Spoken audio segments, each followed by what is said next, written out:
Samo DPHH. Okay, I gotta put this back. Sam was just out checking the brisket that's on the smoker. Don't know if you guys saw the menu for the day, but it's actually ready. So this is gonna be a fun one. Yet it is. Says happy Friday, happy November, guys. That's it. What? November, December? There goes the year. Where the heck did it go? I said. Amp, happy half price sale on Candy Day. Where's Samo? Samo will be our candy showcase man. We each picked one bag each that we wanted, but it was even cheaper than half off here. It was like spend $4 on a bag and save $8. It was like when you save more than you spend, you can't not. At least that makes sense in our brain. So everyone go get your candy. And it was actually kind of crazy there already. At like 8 when we went, people were already going nuts buying candy. It was like, wow. Wow, wow, wow. But happy to be here, everyone. Hope you all had a good week. This is Samo. We did barbershop yesterday, and he asked for a beard refresh, so nobody be scared, okay? So we got Reese's Pieces. Yeah. We got some Fangs. A.k.a. cookies, Whoopers, cream. Whoppers. Chocolate malt. Reese's. And some O. Henry's. And O. Henry's. Nice.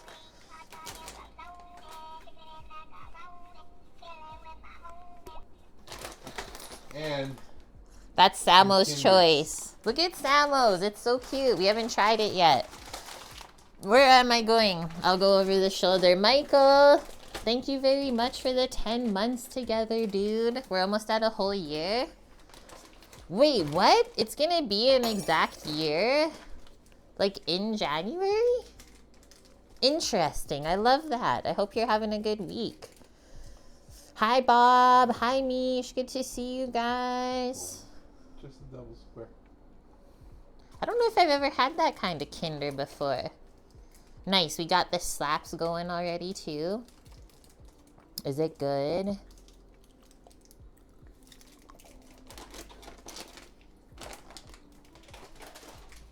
Pretty delicious. Pretty delicious. Not like too sweet.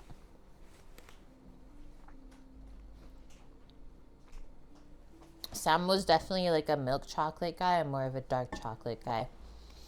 Let me wash this down, then I'll read what you said, Amp.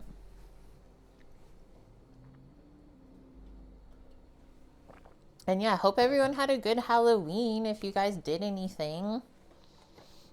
Okay, catching up with Amp. I am sad. I learned this week that a Pacific Northwest diner chain, Sherry's, abruptly closed their restaurants in Oregon and many of the restaurants in other states. They owed a creditor a lot of money. For example, they owed state lotteries over $1 million. Whoa. Sherry's was like how we have Denny's, which announced closing 150 restaurants last week. That is so sad. Guys, like really sad. What the heck? Oh yeah, that's right. Your live stream later. You're eating some more spicy peppers. I think we're going to be watching F1 because we got to catch up. We're already behind after stream. But if I do have time and remember, I'll be sure to pop on. Same with everyone else in chat. Okay, what was I going to say? I was reading our local like Reddit pages this morning, just post Halloween to see how it went. Because I'm always a little bit curious. We don't live in a house and have trick-or-treaters that come to us. So I wanted to see what went on like in the neighborhood and in the city and around. Most people said it was like pretty dang quiet. They said like, oh, last year I had around 150 people come. This year they only had like 50. I also had some like kind of sad stories of people saying that teenagers not dressed up in costumes just go up to the house, nuke the entire bowl of candy that they had set on the porch for people to pick and walk away. But one lady did say she was watching on her Ring after she got home that after one of the groups took all the candy, one of the groups of kids that came saw the bowl was empty. They took candy out of their own bag to fill the bowl back up for the next people. I thought that was so heartwarming. So as much as like people can be bad, there's also a lot of good people out there, right? The power of the many outweigh the greed of one. Hi, Cookie. Welcome. Happy Friday. I hope you're doing okay. Okay, guys, we have a little bit of stuff going on today. We got some cooking. We got some baking. Right? They're still good in the world. So it was so nice. She's like, whoever's kids these adults, or whoever adults these kids are, very good job like raising them, right? It's nice to see. I've used the word bag 356 times. We're almost there. Not you expecting a special Halloween stream yesterday? We didn't do much yesterday. I was busy doing some extracurricular work. Let's say I have a dinner coming up on the 22nd of this month with my culinary school, so I was busy yesterday finishing up all the recipes and like the outline for the instructors so that the classes can start like practicing the food for my dinner. So I was busy yesterday, and then I don't really stream at night ever. I'm in bed usually by 8 or 9 p.m. Yeah, it was really fun. And yeah, if there's anybody local here, I should have got the link up today, but I forgot. If there's anyone local here that would love to attend the dinner in Edmonton, even if you have to travel up from Calgary or something, I would love for you guys to attend. I'll put the link in Discord after stream today, and I'll also post one up in chat for us. Got any treaters? No one came around in the apartment at all, so I don't know, and it looked really quiet outside.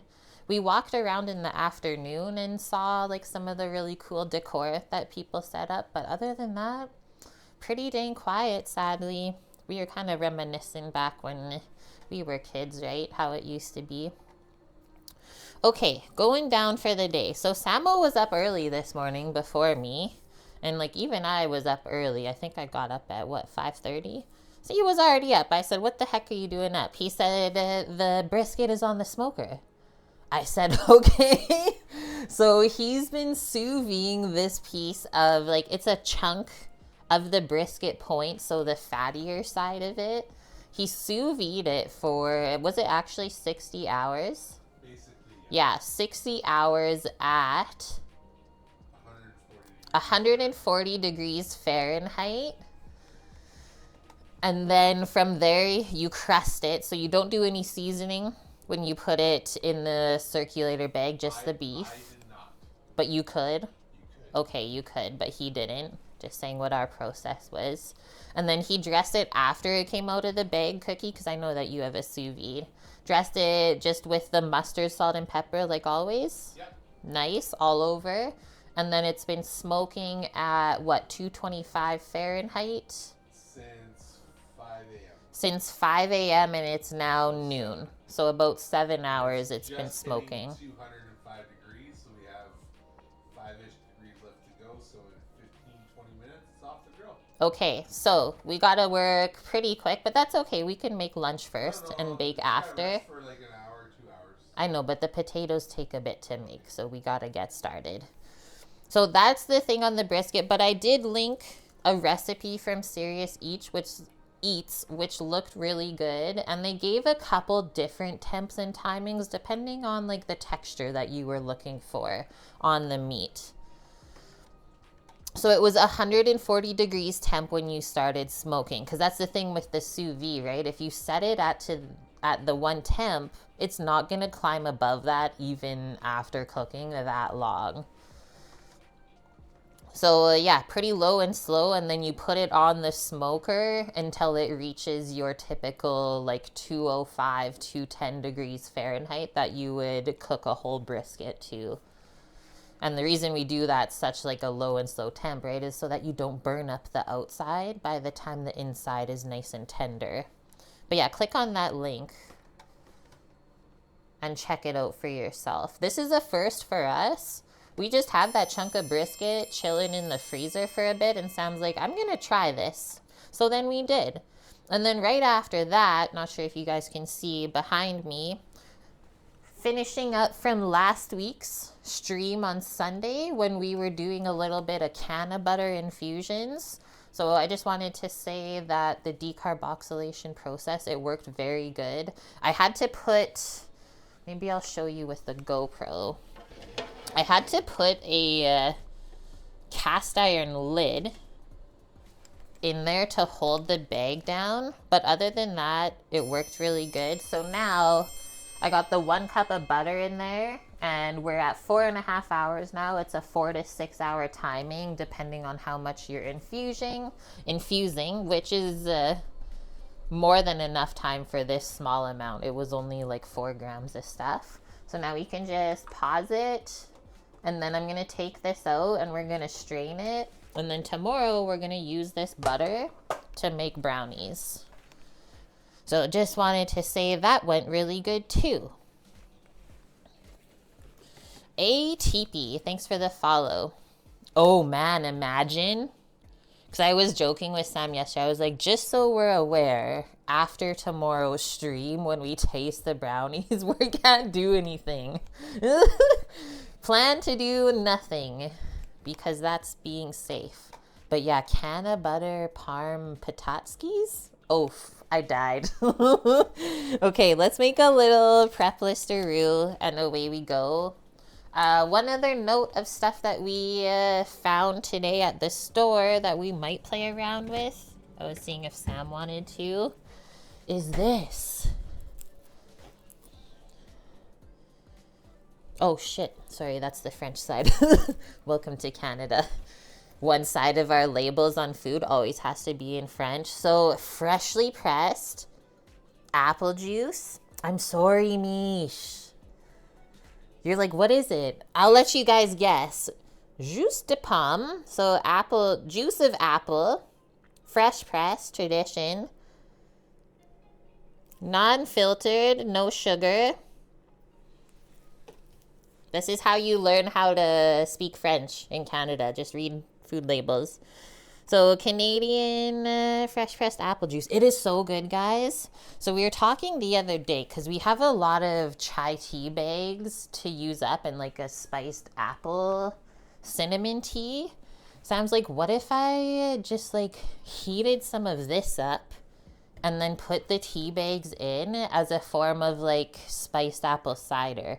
Instead of the way, I don't know if you guys have ever done like a mulled apple cider or a spiced cider during the holidays, where you just like throw in all the spices loose. But I've never thought to do it with just tea. I think that would be so dang easy. So we'll play around with that, I think, today too, whenever Sam feels like it. Okay, away we go. Let's make a little prep list. Spiced cider with bourbon and lemon juice. I've made like an apple kind of liqueur, let's say, before, an apple brandy when we were on the island, and then they had like fresh pressed apple juice days where you just like bring a couple bags of apples to the community press, and then from there we did a couple things. But ooh, I think we have, I was gonna say, we might have an apple liqueur. Or I know that we definitely have a maple liqueur that would be good with that. From Sam's parents. Yeah, there's a maple. I think the other ones are just bitters. What? Yeah, Sam's box of booze. No, this was for our wedding, I thought. Little bit of maple dream, maple liqueur in there. Why not? We'll see how it goes. That'll warm you up. That's almost like hot toddy-esque, hey? Okay, so we did this stuff with the brisket. Basically, it's ready to just slice and serve. I'm not going to write that even on the list. Let's check out our Parmesan potatoes. I made these this week on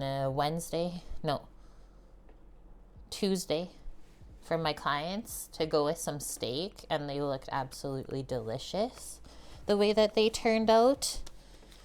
If anyone's not made smashed potatoes before, it does take a little bit longer than just like boiling or roasting, because you do both processes. So you boil the potatoes first until they are cooked through, and then you can smash them into like a flat puck, let's say. And then you dress them up that way and bake them again so it gets really crisp on the outside. And like with the Parmesan cheese on top, just click on the recipe link. It looked so good. I was like, I need to make this so I can also eat them. So we'll do those processes. That'll be the longer process today. And then maybe I'll be able to sneak in baking the cake with the potatoes in the oven. Let's see how today goes. So we're gonna use the same cake recipe that we used last week for the Apfelkuchen from Sam's mom. But we have all these yummy ripe pears now to use up. They've been chilling on the counter for a week now, finally getting into them. So we'll do the same cake recipe, but with pear instead today. Test it out because she's never made that before and we both think it'll be yummy. And then with the salted caramel that we're gonna make tomorrow, gonna be amazing, drizzled over top. Amp says, I know of a TikTok streamer who routinely makes hot cocoa with tea. So tea with apple cider seems reasonable. I thought so, right? I was like, it's still just like spices and flavor going in. It's just in a little packet that you can take out easy. Okay, potatoes boil, smash, bake, let's say. I think we have to grate some parm still, so let's put that on the list.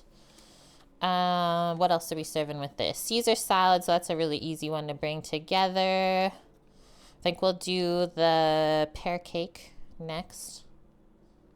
While it's baking, we can do our Caesar salad. Get the romaine all chopped up and dressed. Do we want bacon, or we're just going to take a bacon break with this Caesar salad? We've been going kind of hard with the bacon on breakfast this week. Not so bad, I guess. It's like every other day. But up to you guys. Like some Caesar salads will have just the dressing with parm and lemon. Or you'll have dressing and bacon, cheese. Or you'll have just cheese and croutons. So make up whatever kind of Caesar salad you guys want, let's say. Okay, I think that's it. Beef brisket sous vide served with Parmesan Smashed Potatoes, Caesar salad, and then our pear cake. Easy peasy. Let's get into it. And then somewhere Samo can be, this is what we are thinking of calling the apple mix. Spiced apple cider, because we're going to use chai tea and it's cider. Apple cider. So then I said it's Sam's spiced cider. Say that 5 times fast. Sam's spiced cider. It kind of sounds like spider. Okay, I'm going to stop. Let's get these potatoes. I will say, these taters I am not happy with. I opened up the bag the other day to make some hash browns for breakfast. And they all looked basically like this. It was like, did they just sell us seed potatoes? Because these have only been in the pantry for 2 weeks now. So I took all the eyes off of them. Cookie, thank you very much. 1,575 bitlies. Nice, you evened it up. 7,000 out of 10,000. I might switch that goal. I'm undecided yet because I kind of want to get a couple fun food-related advent calendars for Christmas time. So we might get those first and then the rock tumbler after. But I'll let you guys know. So yeah, this is how they look. So I was like, okay, we need to use up all of these potatoes. So we're going to use all of these, turn them into smashed potatoes, get them all dressed up. Because this is just not okay.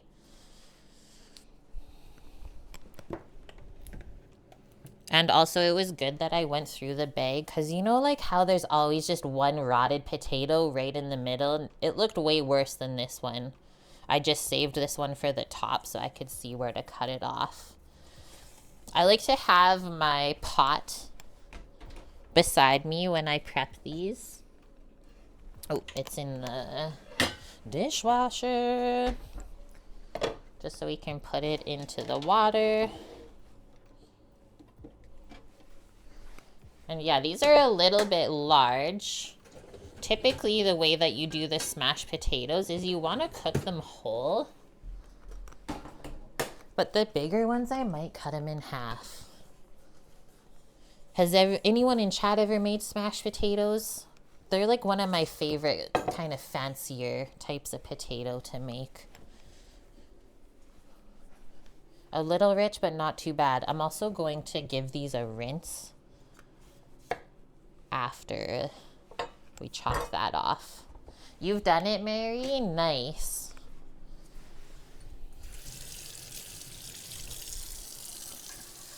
Is everyone having a good week, guys? I feel like the time just keeps going by faster and faster every week. We can't keep up. Especially when it comes to holiday season. Man.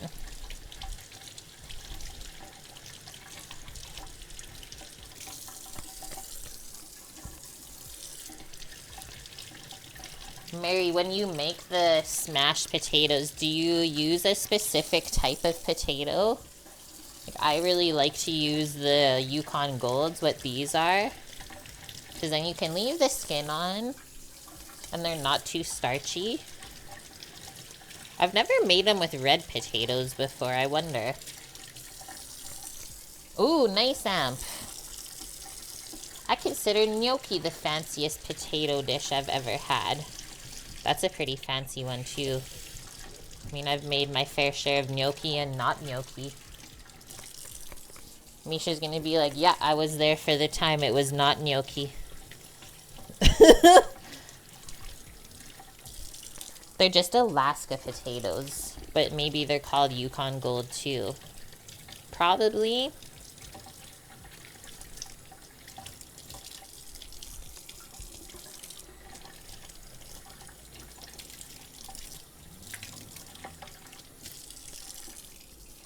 It's gonna be a full tray, but that's okay.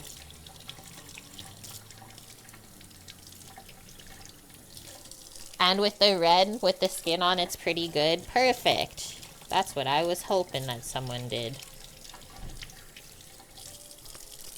Okay, we'll just use a peeler to take off any parts that don't look so nice before we go to boil them. Because we don't want that flavor to go in the water.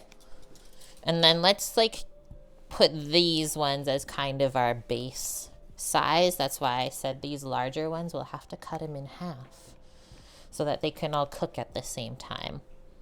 Anything like this, there's like a deep eye in there. You can trim off anywhere where you can maybe see the pitchfork or however they were harvested got poked into. I don't know what's happening with these ones. Not the nicest. We had a potato worm or something in there. I'm scared. What happened?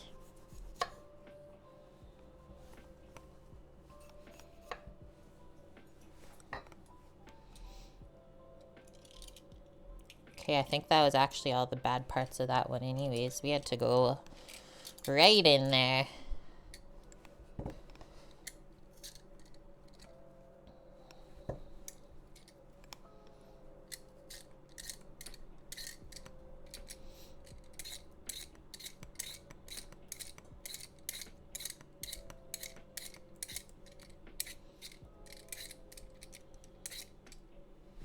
Oh, I gotta cut that one first. Okay, so just peel up the next ones, and then we'll chop them up accordingly.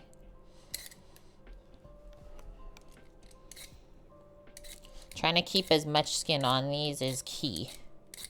Oh gosh, I don't know what happened to this one either. Because the skin is gonna crisp up when we bake it the second time.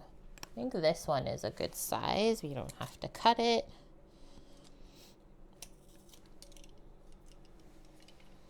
Put a pic in general of the seasoning for potato and Brussels. Okay, you use it for both. Let me finish up with my potatoes here, and then I'll have a look.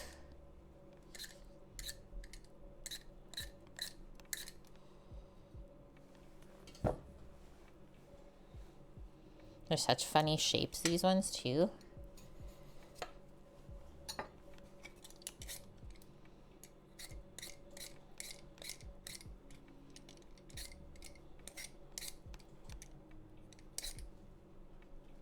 Okay. We'll cut these all in half.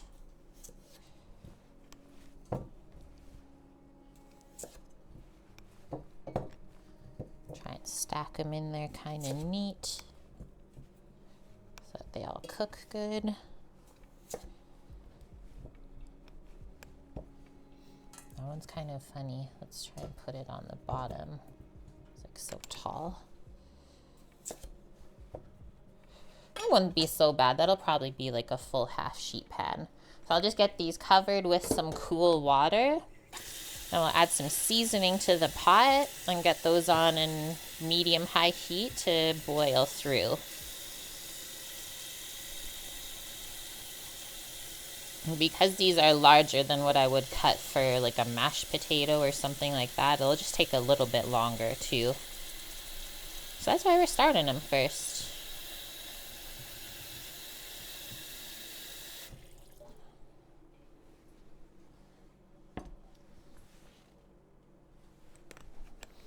Come closer. Okay, we still have the can of butter back here too to strain, I guess. I never really measure the amount of salt I put in with stuff in the water. Just kind of pour one even layer over top of everything. And it's never been too salty yet.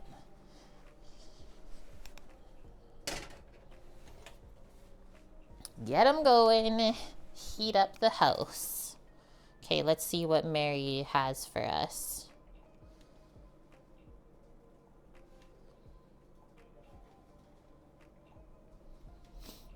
Ooh, Dano's seasoning. It's cheesening? Yum yum, get you some. A Parmesan blend that's great on more than just pizza, pasta, and popcorn. That's so funny. I'd like a cheesening because today when we were at Costco, we had to go down the spice aisle. We got some peppercorns and brown sugar. And I saw there was like a KD, like a Kraft Dinner cheese shaker. Just like had to pick it up and show Sam. I was like, what the heck is this? Your Dano seasoning kind of reminds me of what we have our back Eddies. Just like a local seasoning brand, but it's really good. The other one that I saw at Walmart, which I've had their sugar before, but not their seasonings, is called Cool Runnings. Those are supposed to be fantastic and they're not insanely priced, but this is this one. Back Eddies. Created by a chef for chefs. Okay, let's get these potato peels out of here.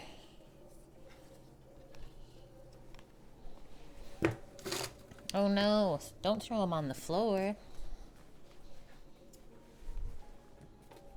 And we'll wipe up all this starchy stuff.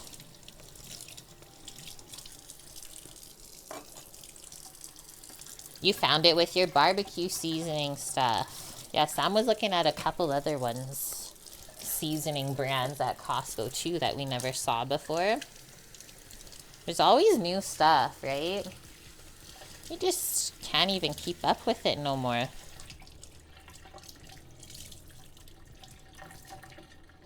Sometimes at this time of year too, Mary, like the end of barbecue season, let's say, for most people, they will do some clearance things, clear out their products that are getting older so that they can buy new stuff for the next season. Always good to check that out.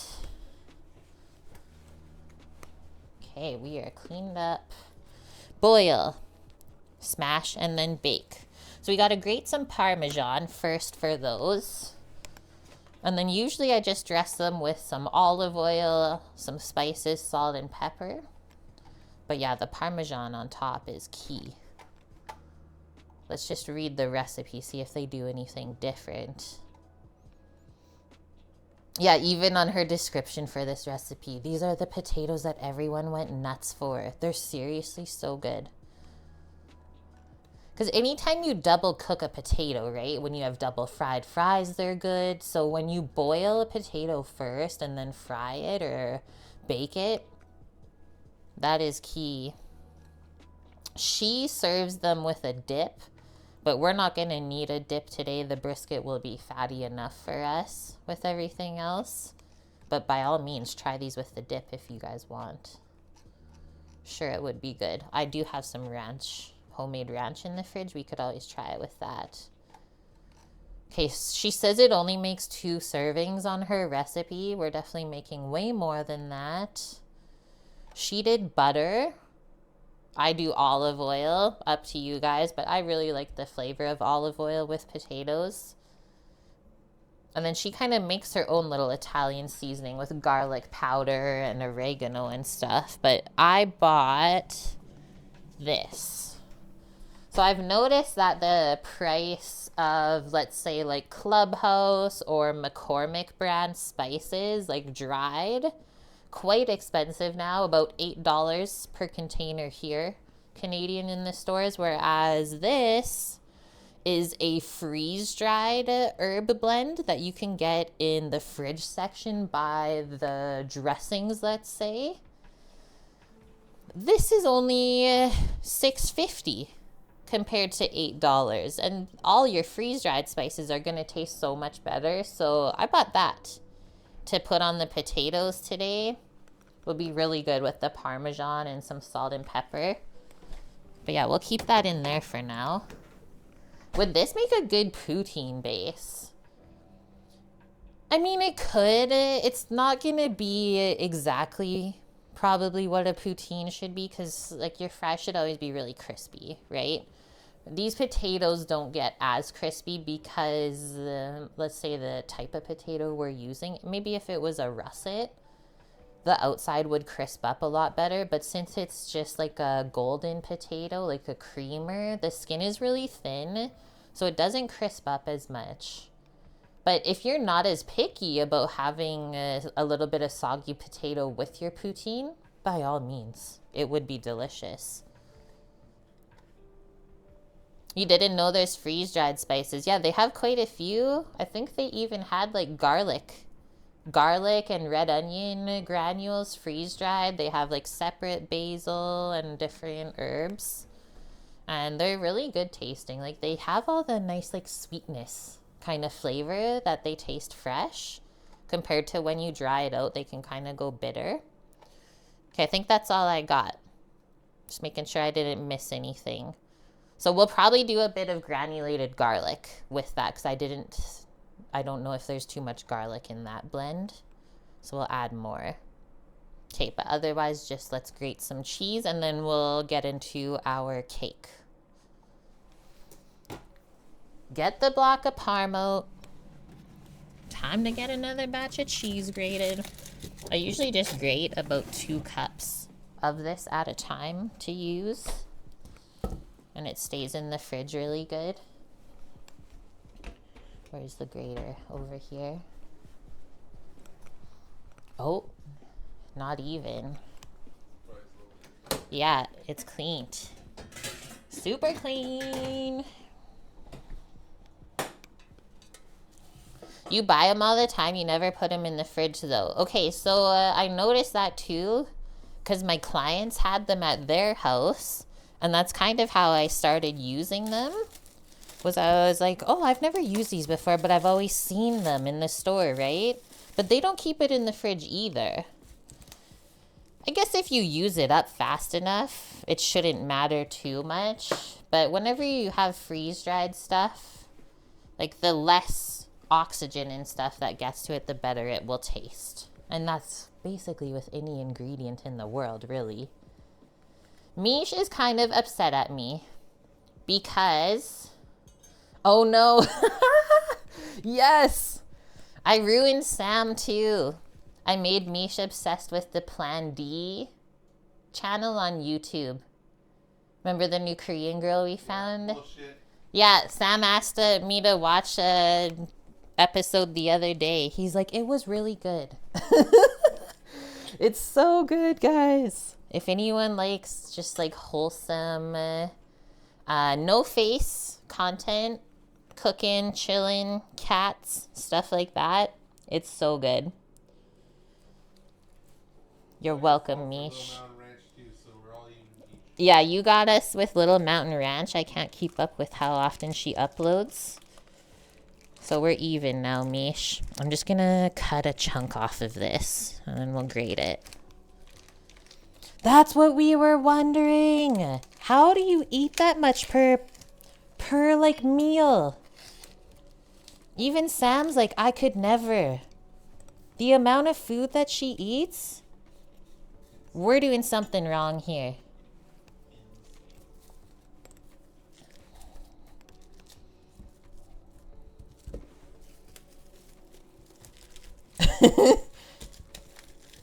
I'm glad you noticed the things we notice. Yeah, more in a day than we eat in two. It's so true. But like, look how good all the ingredients look. So is it really that hard?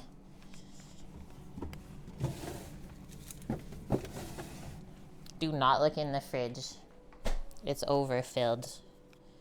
Okay, this is gonna cause issues, but it's fine. It flecked off. Sometimes that just becomes a cheese snack if the Parmesan does that. It was meant to be. Mighty Quill, hello. How are you doing? That's the rind. You can always save that. I think I have a chunk in the freezer still from last time. Put that in a tomato sauce or something. Okay, let's grate this up. You bet she was a competitive eater in college. I don't know. I think just like the Korean culture in general, you eat a lot of food. Because like just think about if you go out for Korean food, like all the banchan dishes and stuff that you get. That's just something that's expected. It's amazing.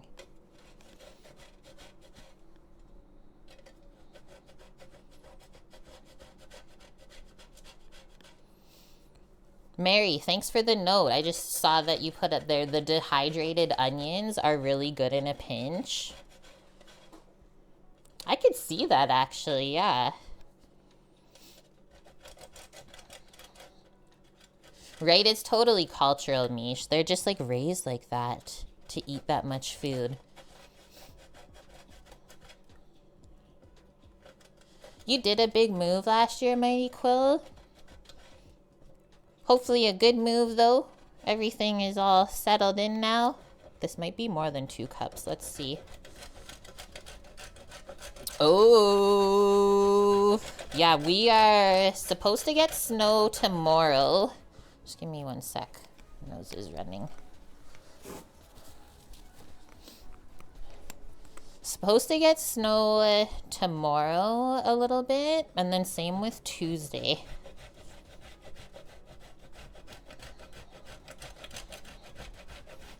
So you guys moved from Alaska, okay.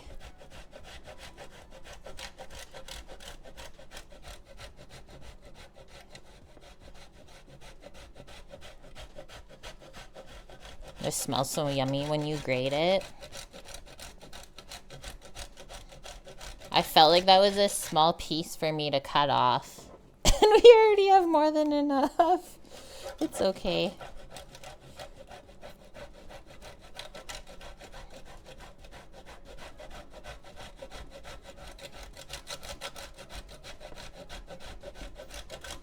Can never have too much parm.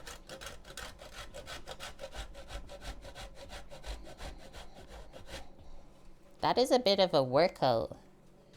But we're almost there, so we're not gonna stop. We need all of the cheese, right? On one of the notes on like the recipes for the culinary students for, I think it was the dessert, one of the garnishes is like a spun sugar sort of nest. I was like, definitely make like 5 to 10 extra just in case, right? Because it's always better to have extra than to come to the time and not have enough. I was like, sometimes accidents happen, and just when you're plating, like things can break or go wrong. So for a garnish that's like really in depth to make, just make extra ahead of time. Because I will not be stressing that day, being like, where's all the spun sugar? That one won't be on me. They were warned.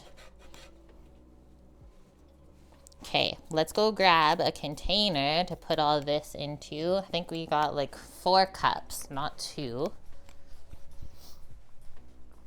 If I grab this 3-cup one, we'll probably be okay.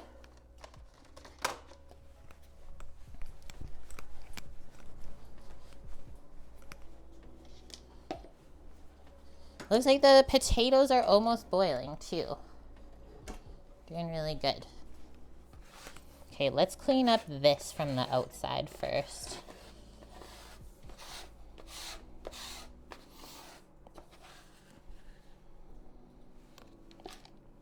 And we do our trick.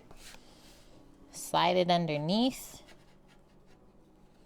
Does anyone have one of those like rotary style graters where you like turn the wheel and you put it in that way? I've always wondered about those, whether they're better than these or worse. They're better? But they take up like such a weird amount of space in the kitchen. Yeah, but for the amount of cheese that you go through, it's probably a worthy investment.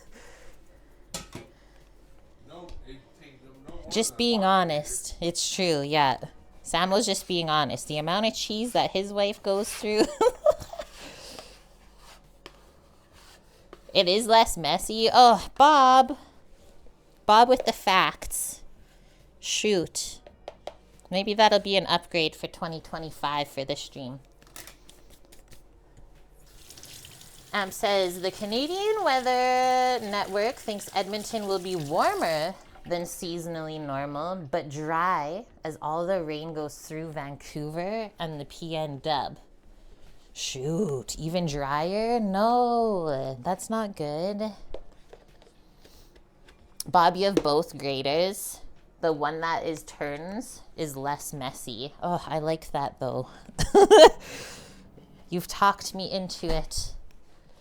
Okay, and then what's Mary saying? My B-Day dinner was 2 nights. Sunday, beef Wellington. Yeah, you should have a 2-night birthday dinner. Sunday, we had beef Wellington. Monday, lobster tail from Maine and seafood ravioli with lobster, shrimp, and scallops in vodka sauce. Stream's over, guys. That sounds too good. I'll come back tomorrow. That sounds amazing. I hope it was all really good, Mary. You deserve it all. Ugh, I really miss the seafood sometimes. They seem less messy and less wear on your wrist, right? And less like accidents happening of grating your fingy things. And you can get different slicer blades. A fun machine. Tongs in a sheet pan, please. Sam says, tongs in a sheet pan, please. Mish just throws her cheese in the Thermomix. Easy.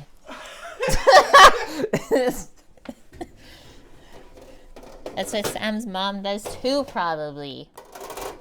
Tongs in a sheet pan, you know what that means.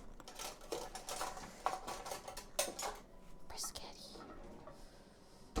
First time trying lobster and scallops, Mary? What? She says tasty. I love scallops. I'm glad that you like them. Some people are weird about those too. A Thermomix is the craziest kitchen robot tool you'll ever have. The first time I ever used one was in culinary school.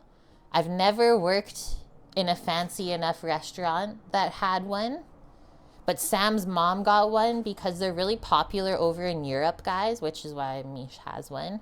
And she got one sent from Germany from her sister once upon a time. They're insane machines. If you spend a lot of time in the kitchen and don't want to spend as much time, that will save you time. But not money.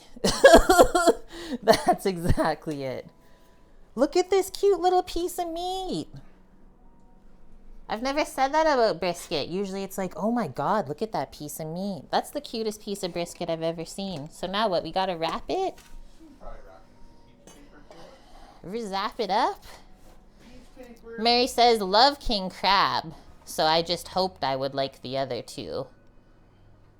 King crab is in its own like tier though, right? Cute and tasty, yes. That's why you get your partner to pay for it? He literally pays for everything else though. Okay, especially had awesome ahi tuna sashimi at home for girl dinner. That's so funny. When I went to my friend Julia's house last weekend, and we made nachos. That's what we said to each other. We're like, girl dinner, when we sat down. But sashimi, that's a legendary girl dinner. Yes, please. A fancy smoky soy sauce? Did you just elevate girl dinner to something that I didn't even know existed? Okay, sorry. I always just say it. It's the Canadian in me. Pick it up. Look at the crust. The salty crust is like falling off. I dare you to eat it. Eat it, chat.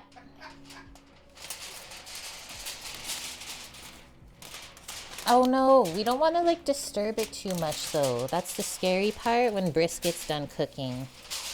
Let's just do a lift. We'll keep it on here. Because it could easily just fall apart. That would be sad. Wrap it up like a baby. I don't have a baby, so how do babies even get wrapped? If we did have one though, that's how it would get wrapped.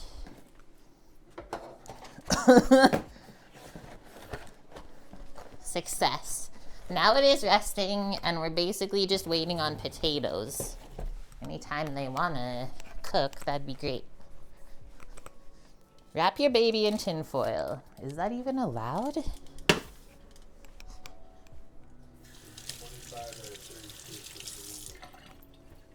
What, Samo? 25 out of 36 is legal. Oh, shoot.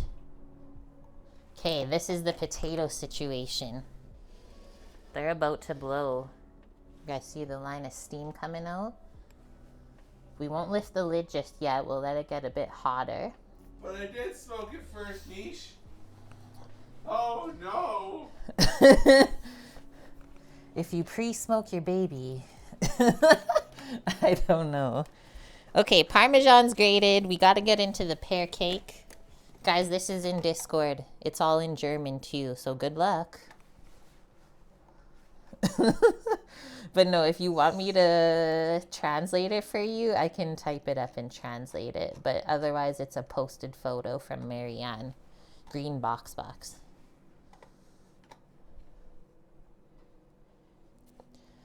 Okay, and then Bob put the rotary grater in Discord. That's what it's called. Is it the same brand that I had as my mandolin before? It looks like the exact same color as the plastic. Thanks, Bob. I love all the different little things that come with it. In the case? I just saw Sam's photos that he put in Discord for the first time. Okay. Trying not to get too distracted. She's getting the snack. Back to the pear cake recipe. So, a couple notes on that before we start. The milk in the recipe should be used. We still don't know how much milk to put. It's supposed to be until it's About creamy. 3 to 4 tablespoons. Oh yeah. Okay, 3 to 4 tablespoons of milk should go in this cake. We did not do that when we made it with the apples, and it still turned out delicious. Okay, the potatoes are popping. That's what I was waiting for. That's why I kept it on that view. Potatoes are popping. Let's set like a 10-minute timer to check them. Scary stuff. Exhaust some of this heat. Okay, so that's the one note on the milk in the recipe. And then instead of us dicing the fruit, we have to slice it. These were the notes that I was given. Otherwise, you're on your way. So we used a mixer last time to bring the cake batter together, and it's baked in a springform pan. The temperature of the oven, which we also both thought should go higher for this oven. Sam said back at home they have a convection oven, so that's why it's at 325 Fahrenheit. If you go up to 350 Fahrenheit, I think you'll get that little bit of browning without having to bake the cake for too long like we did.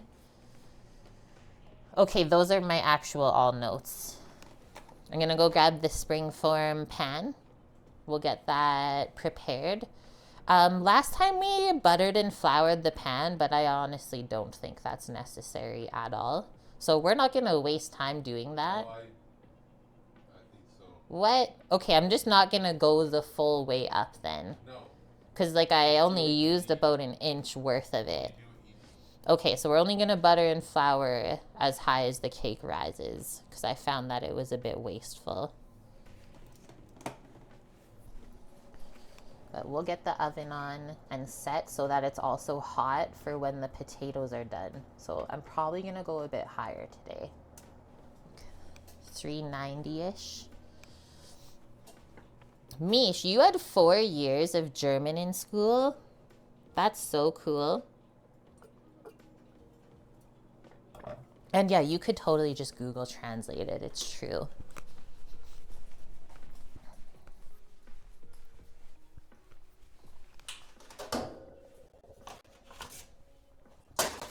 That and a parchment for the bottom. You still speak only 1% though. Right? Is the Caesar salad done yet? That's the hardest part. Thanks for making me laugh. They can see me.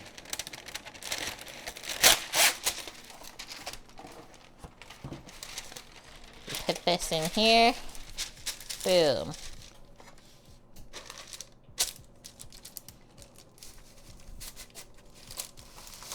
Guide it back up in there. Close it on up.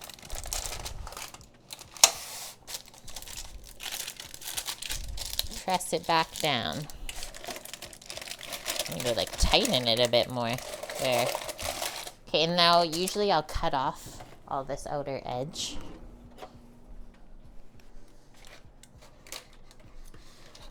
An inch of butter. Oh, like I'm saying to prepare the pan, just like an inch. So we'll swipe a bit of butter around, Amp. You're converting an inch of butter.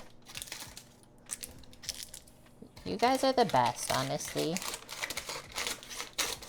Like anything that I could possibly need, you're literally on it already. Best helpers.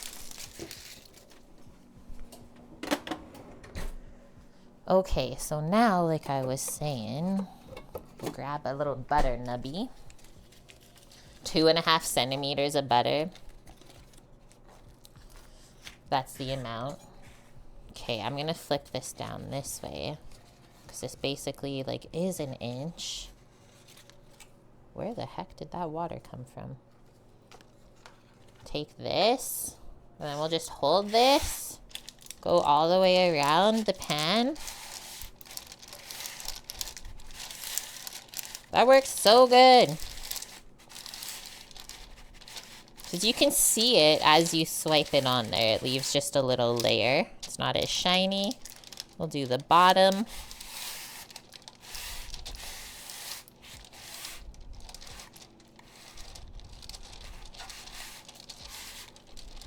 Painting with butter, everyone. Might be a first for you. It's pretty fun, though. Okay, now we'll grab some flour. I'm just gonna wash my hands off from the butter.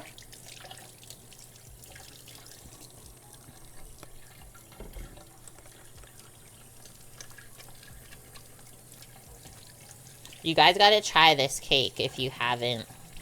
Because even the couple of pieces that I brought over to Julia's house, she messaged me, like, I think it was a day after. She's like, just so you know, all those pieces of cake that you brought over were gone by 10 a.m. the next day. That was one of the best cakes I've ever had. And I was like, that's what I thought too, honestly.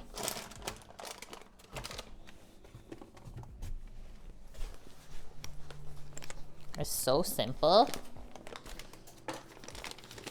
Okay, so just pour a bit of flour in. And then swirl it around to get everything coated that we did with butter. And then we can tap the extra out.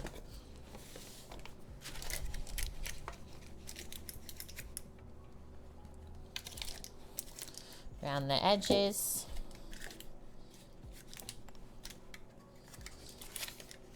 That's how it looks. Tap it to get all the flour to one spot. And then I think we can just put it back in the bag. Oh, without trying to put too much flour all over. Boom. Floured and buttered cake pan. Ready to roll.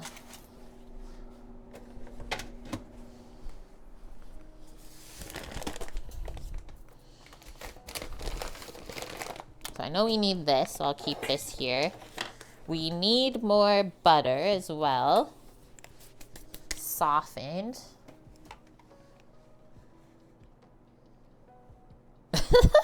It looks like what you do when the container of deodorant comes off and you haven't coated your underarms. Okay, so butter, sugar. We'll take out the 3 eggs as well. Switch that view for now. And then I'll set up the mixer and get it going, because this comes together really quick. I'll get like a newer thing of butter to cut from. 3 eggs.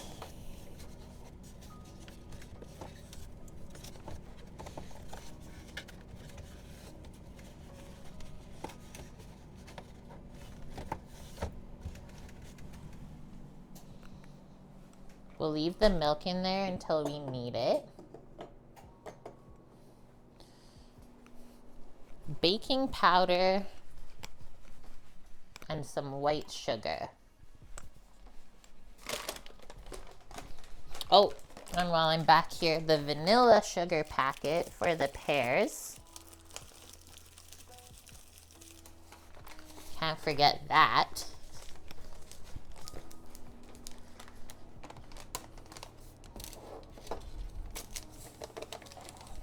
And then the butter just has to be softened, guys. That's really it.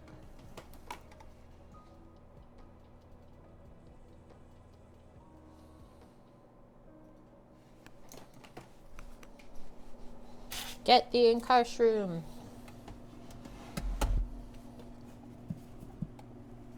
It's hiding in the corner. It's kind of hard to get out. Success, though. You just bought some vanilla extract. We're also waiting on that to come in.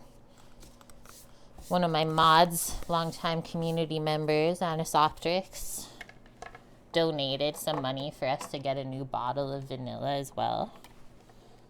So we're waiting on that to come in. It's taking its sweet time.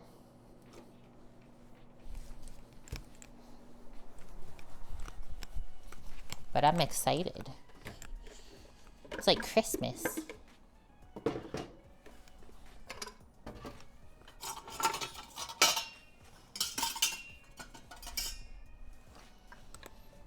On Sunday, guys, we're doing brunch on stream. It is a Formula One race day. And our one good friend that we met once upon a time up in Nunavut working with him is actually home for this race. So one of our little traditions is to like do brunch together and watch the race. So that's what we're doing Sunday. It's gonna be so cute. Wilson, thank you very much. Okay, that was 10 minutes for the potatoes. We'll check in a moment. But thank you, Wilson, and I hope you're having a good day, dude. 36 months, 3 whole years being part of the kitchen crew. Love it. What's on the menu for F1 day? So yeah, back to my story too, because I didn't really finish it, is we always let him pick what he wants for brunch. And he'll most often always pick Eggs Benedict because he loves homemade hollandaise. And he never had it in his life until we made it for him at work the one time. So he chose a fried chicken Eggs Benedict for Sunday. So we have chicken tenders that we're going to like dredge up and fry up for it. Thought it'd be really nice. It's been a blast, Wilson. Interesting, Mary. Yeah, I thought maybe like a little bit of buffalo hot sauce in the hollandaise. It'll be good. Okay, I'm just gonna poke the potatoes and see how cooked they are. And then reset the timer. Remember, we want them cooked through, but not like falling apart so much to make mashed potatoes with. Just enough so you can smash them down. And then I always check the biggest potato because that takes the longest to cook. So yeah, we still have like probably 7 more minutes on those. I can turn up the heat a little bit again. See if that helps. But I reset the timer on that. Now we can just focus on our cake. Yeah, a little bit spicy, but not too bad. Whoa! Happy Friday! Chef Steve 330, raiding with his crew. How was your guys' day? What did you get up to today? And thank you for bringing your people over here. We got brisket that just came out of the smoker. First for us. I've never sous vide a brisket point before and then smoked it for 7 hours, but it literally just came off. Wrapped up brisket baby in the foil, so that's chilling. Potatoes boiling on the stovetop for our smashers. Just giving you guys the lowdown. Those are almost ready. I just reset the 7-minute timer. Whoa, we got a double raid thing. Don't ask me why, but I hope I scared you. This is our menu for the day. So that's all the things that we're working on. And yeah, we're working on the cake right now because 'tis the season for pears. And we made an apple version of this cake last week, and it was one of the best cakes I've ever eaten in my life from my husband's mom's recipe. So we're gonna try it with pears today.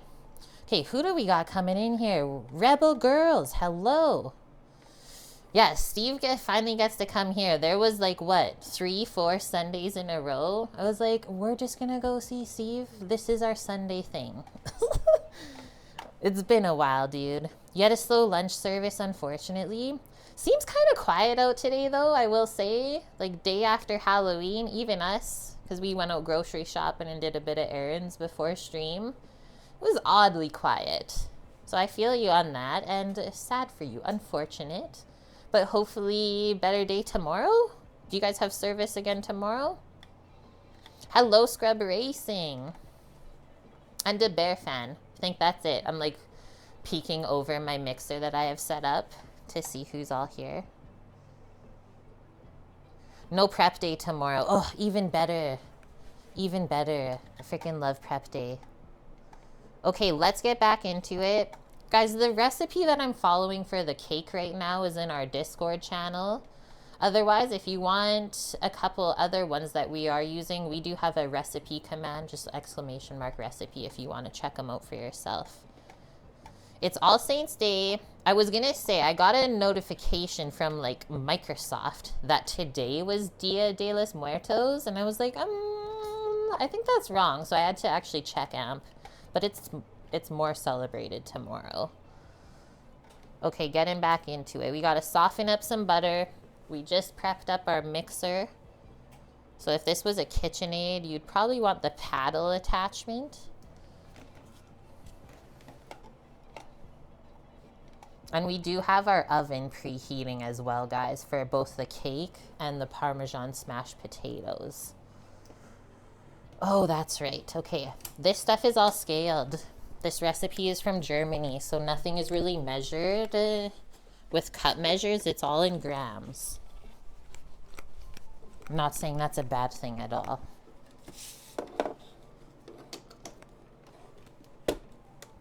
Just need a little cup.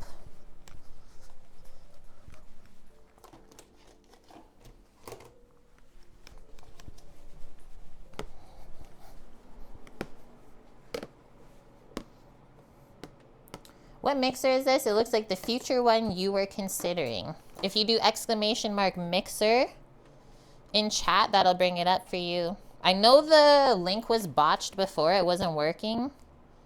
But I believe we fixed it. Let me know, guys. But it's called an Incartium. It's from Sweden, and it's seriously the best stand mixer I've ever used in my life. Other than, like, let's say an industrial one. But for home use, haven't used anything better.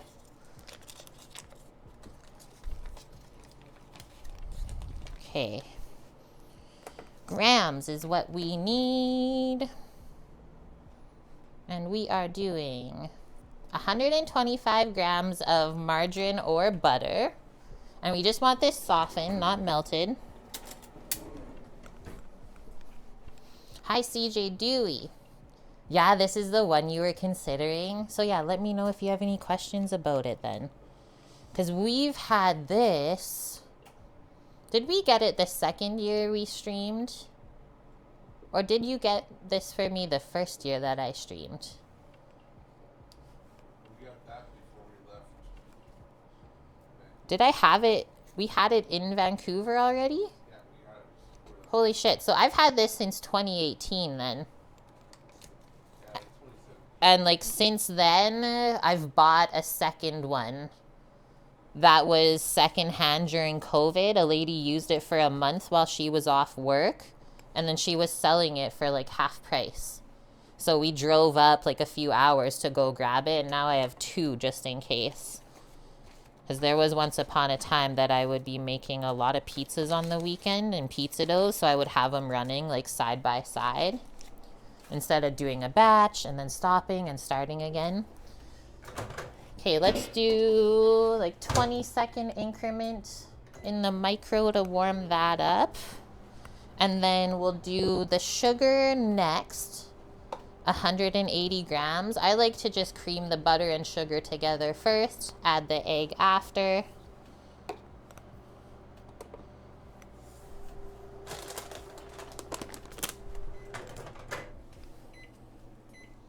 That looks pretty good. Why softened instead of melted? When you melt butter, you might risk like fully splitting the butter fat with the milk fat, and then it's sort of different amp. Like it's a different entity at that point, right? So when you just softened it, you still have those things bound together. Just gives a better product. So even if it gets like a bit melted like that, you can easily just stir it back in. And nobody will ever know. Okay, that's our second timer. Let me just scoop this out. Retired Canuck, how's it going? Welcome on in.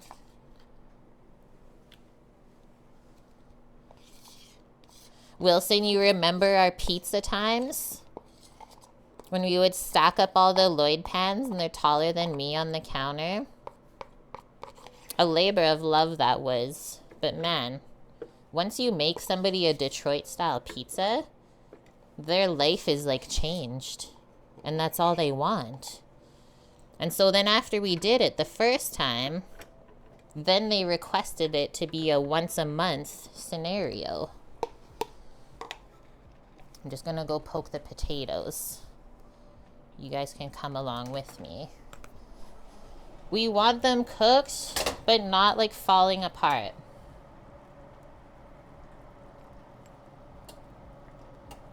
That feels pretty dang good.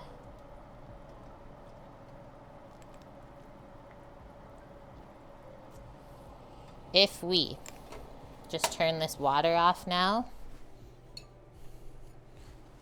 I'll finish up with the cake. We'll let those just chill in there to finish. They're like just cooked through, so if I leave them in there for a few moments with the heat off, that will be okay. But yeah, we'll get this started. Okay, next up was our sugar. So you're used to the KitchenAid tilt head, which like I grew up using too, right? So I feel you on that. 180 grams of sugar, guys.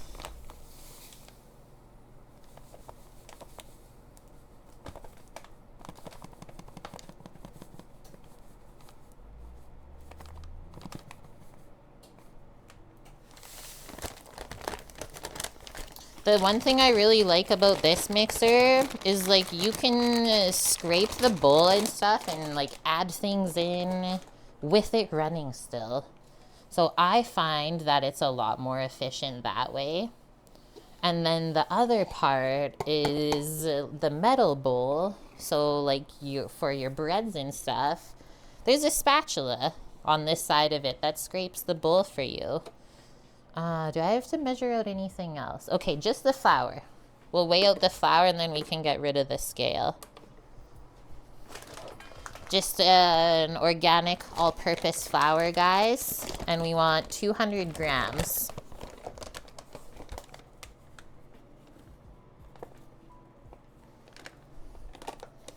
Oh yes, that's such a good trick too for potatoes. If you're boiling potatoes, guys, say like for potato salad. Oh my god. I guess there's a spoon measure in there still. That's why it wasn't coming out. But yeah, if you're making potatoes boiled for something like potato salad where you don't want them to fall apart, adding a bit of vinegar in to the pot. Oh, I really made a mess. I see the whole side of the mixer now. That's why they make bench scrapers.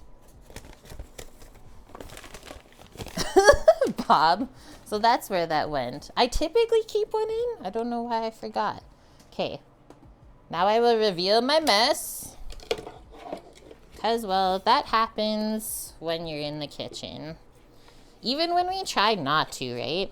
Sometimes that's when it exactly happens, when you try too hard.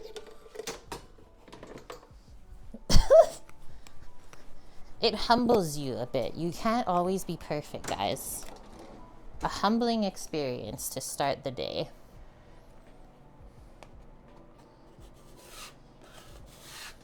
The other cool part of the like bread making bowl, Yuri, is that there's a dough hook, but also a dough roller. So you can use different things depending on the types of bread and stuff that you are mixing. Okay, that wasn't that bad of a cleanup. I think it could be way worse. Back to it. Now we can plug this in. So we'll get this creaming. And then I'll crack the eggs into the butter container here and get those ready to add.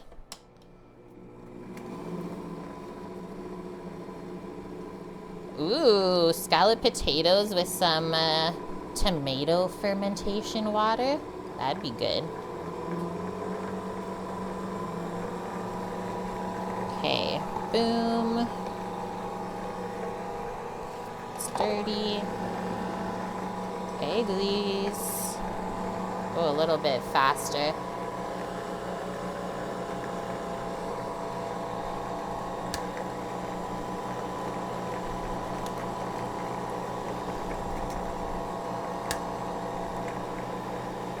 Hello, Clock DK. Welcome on in. Oh no, not the eggshell. Get it. Phew. Phew.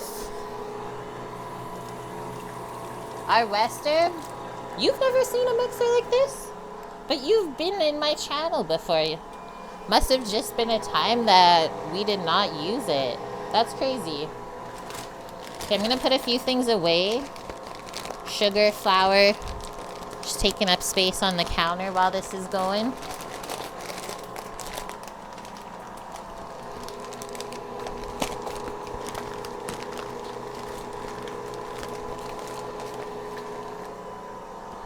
Some people have issues with this plastic bowl for like making cookies. Sometimes they'll like snap it if they make the dough too thick.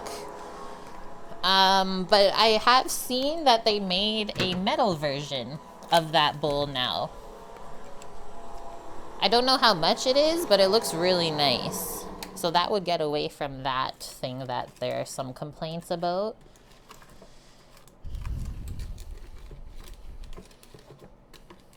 But even then, just like being able to just reach right in, right, after you turn it on and off like this. Give your good scraping and you're on to the next step already.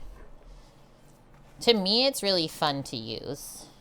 I think that would be a good description. Right? No big arm, but there is one here. It's just away. If I pull this forward, this would sit inside of the mixing bowl for the bread. That's where your dough hook would be. But yeah, really easy to work with this way. So now eggs, guys. 3 egglies. You know that your butter and sugar is creamed when it gets lighter in color and looks more fluffy. Ready for the next step. I mean, the fact that we've had this since 2017, actually, because I started streaming in January of 2018. It has made a lot of stuff over the years. Like minimum once a week, I would say I'm using this thing. Or more. We gotta really turn it up for this step.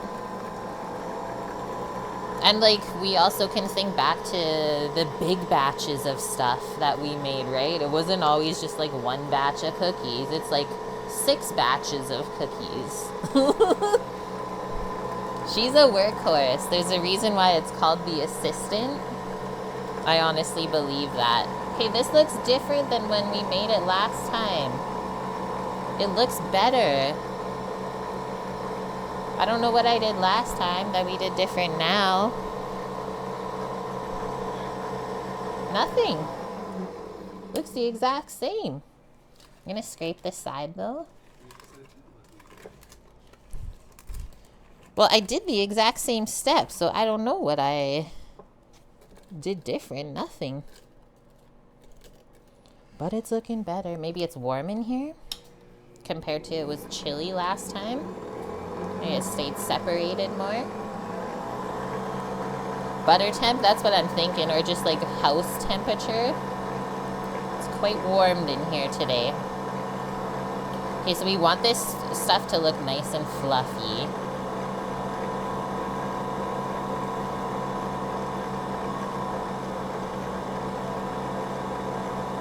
I'm gonna stop there. That looks great. Our next thing, some flour and baking powder. Yeah, now it's starting to look like how it did before. So maybe don't over whip it. It kind of separates. I might have over mixed it last time. We'll do the baking powder first. 1.5 teaspoon, I'm gonna say. Not tablespoons. Right? T-E-E-L. Teal. This is German that I'm translating from, guys. So the cake itself is really basic and like buttery tasting, but you really taste the fruit on top with it, and it just tastes like vanilla. Oh, and a little bit of cinnamon that we added too. Okay, next are 200 grams of flour.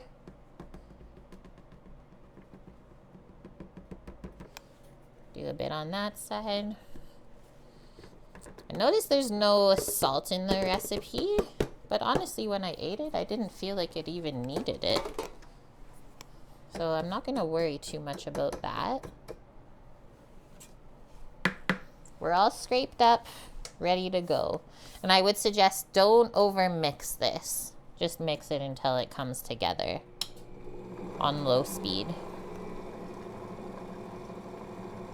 And then we'll put it into the springform pan.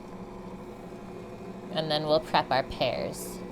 Don't want to prep the pears too early, because then they'll turn brown on us. Okay, so I haven't added the milk yet, Samuel. You need like to add more flour after the milk? I'm confused. It's like it already looks wet. Well, I think we should try it. Maybe I'll do 2 tablespoons of milk.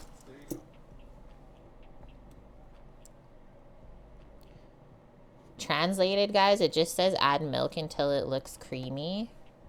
But when we asked his mom, she said about 3 tablespoons.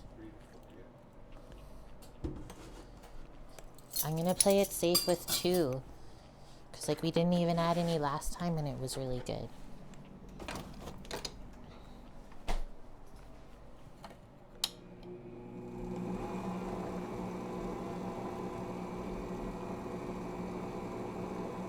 Whoa, maybe it did change it a bit. All right. Unplug it. Take it apart. This would probably be really easy to make with one of those like handheld mixers just in a bowl. I could see that. What would buttermilk do to it? I think that would probably be good, Mary. I don't see why not. There's really only one way to find out. This is only my second time making this cake ever. Because, like, all the cakes that I've made before that have buttermilk or, like, you just mix milk with a bit of vinegar are really good.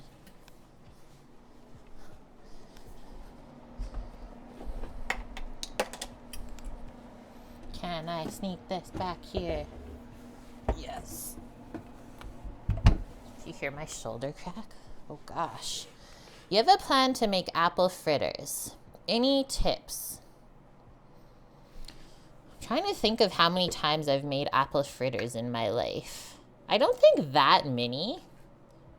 Donuts are more a thing that like I go out for. It's one of my favorites actually. Going out to bakeries and finding yummy donuts.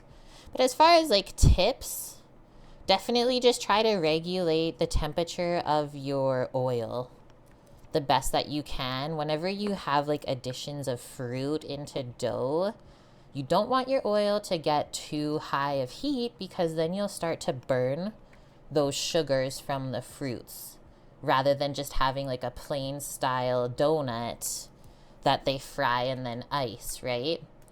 So maybe that's my tip. And then the other one I'll say just for fun is don't be afraid to make them huge. Like the best apple fritter I've ever had was the size of my head.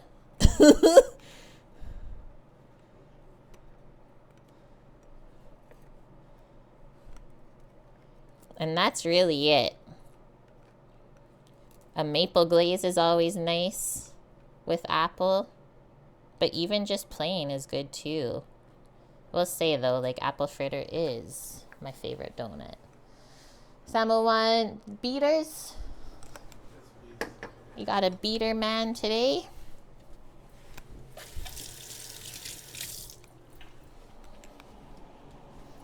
Okay, so the oven is ready for us, guys. Let's give this a little scraperoo around, but you can see how nice the dough came out. So today we added milk. This is new. We'll get this into the pan, and we'll get our pears sliced, and all we have to do with the fruit to top this cake is just toss it with a bit of vanilla sugar.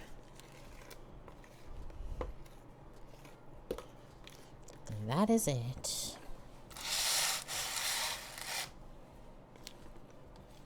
It's nowhere near as thick as last time.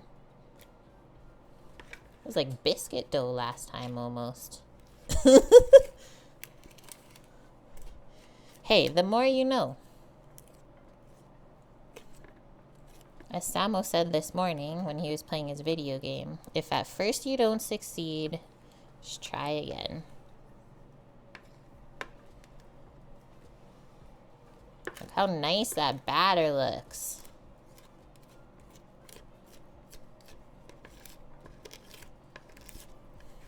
There's actually lots of people that were saying, or a couple at least, that said they grew up on this cake too. And I said I'm jealous of everyone that grew up on this apple cake. It looks normal now? Yeah.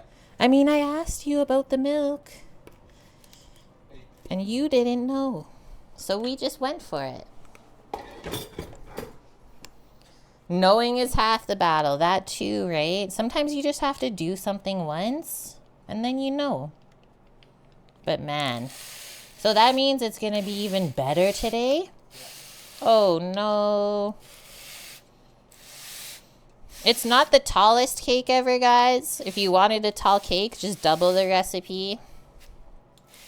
But the ratio of cake to fruit was perfect, so I don't think we need more cake. Wow, that really spread out nice this time.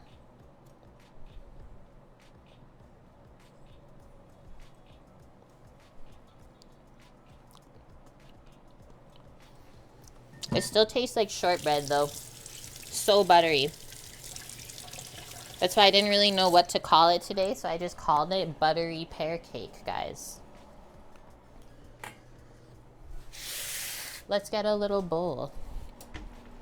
So we gotta peel the pears too, I guess, hey? Just like how we peeled the apples.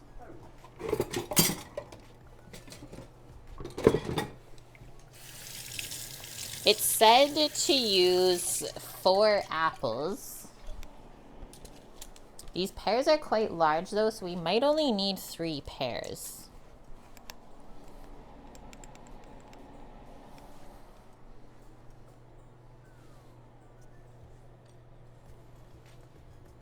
Maybe even just 2. Like, look at the size of this one. It is the size of my head almost.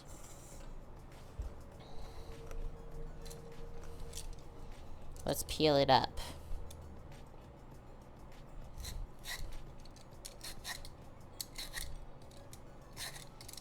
When we were eating these pears a couple days ago fresh, they're so like sweet and tangy. Like the most concentrated pear flavor ever, where I was like shaking my head. I was like, wow, that is wild. It was like overwhelming. I said, in a cake, this is gonna be so good.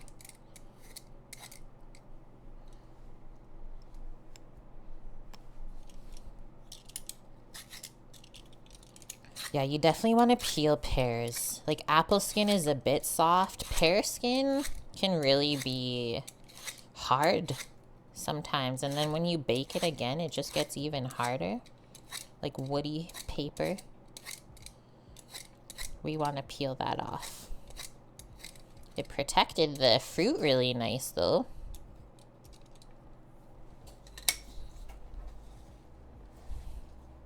Very juicy, too.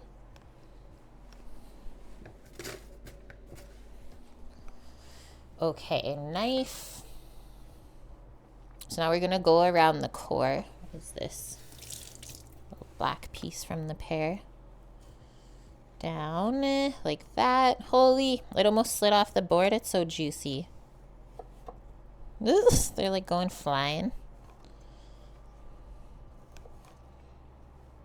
Pear core completed. Maybe that'll be good to munch with the beaters. Okay, we got those. Now this big one. Where's the core in here? Nice. Could have even gone closer. It's making me salivate just cutting these, honestly.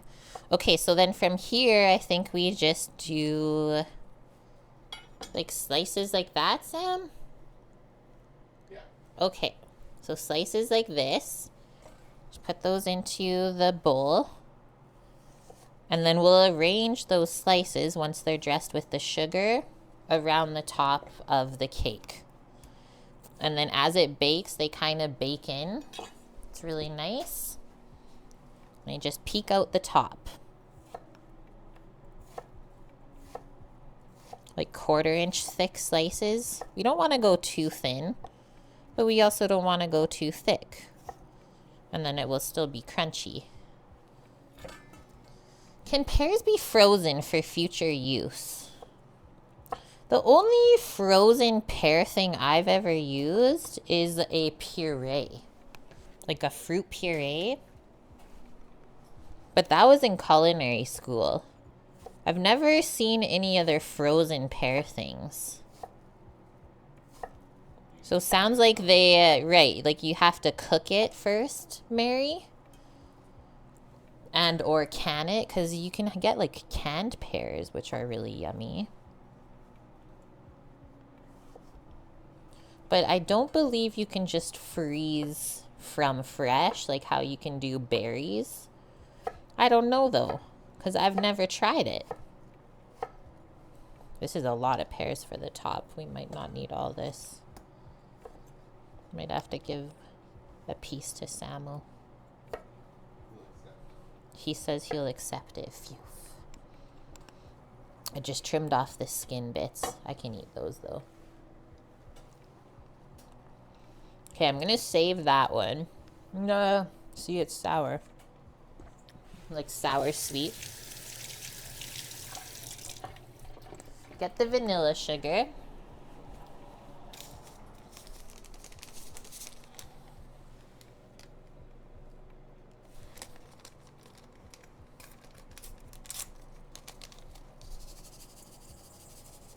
We'll give it a good toss, so don't worry about pouring it in one spot. We'll get them all coated. I think this with peach, phenomenal. Plum, fantastic. What else? I mean, probably even berries too. I don't know. I've never made it. Pineapple maybe? Okay, toss those around. Be gentle because these are pretty ripe. I want them all pretty still.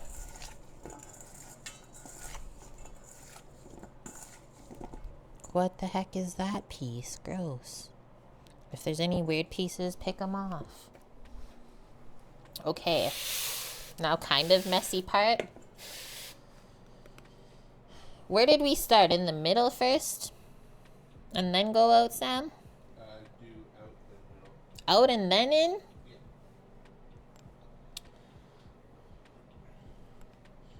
Just gonna lay them around like that, guys. To start. And then maybe we'll just like fill in some of the gaps.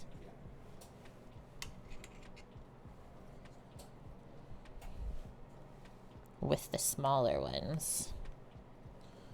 This is looking cool already.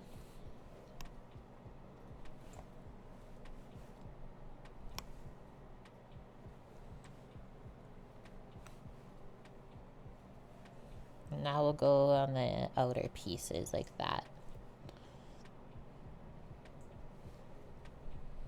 Oh, this one needs a smaller one.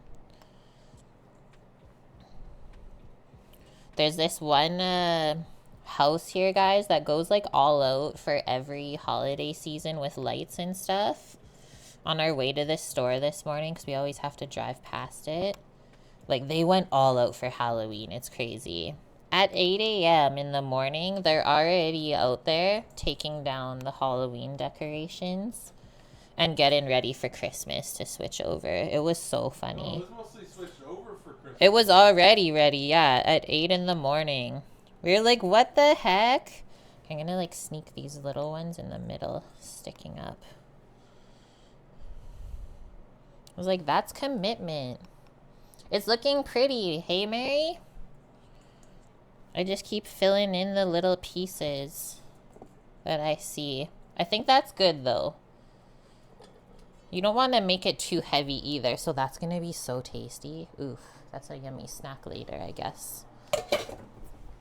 Okay, that's it for the messy cake stuff. Now it's going to go in the oven. Last time I baked it just on a sheet pan, because I wasn't sure if stuff would bake out of the pan.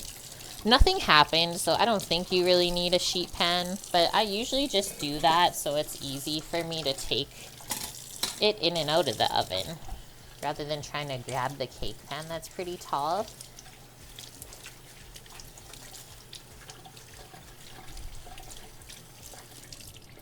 Okay, so you only need like 2 small pears for this.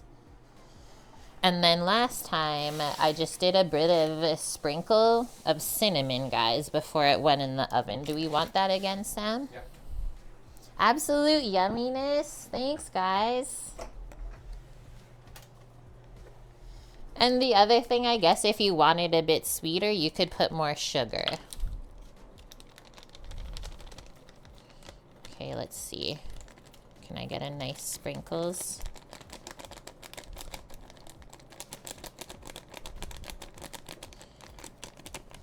We want this cinnamon to like complement, but not overpower.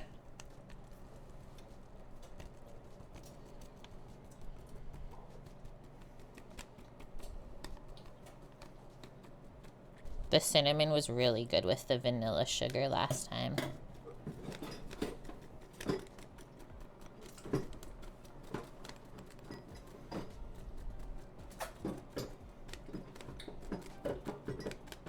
I think that's great.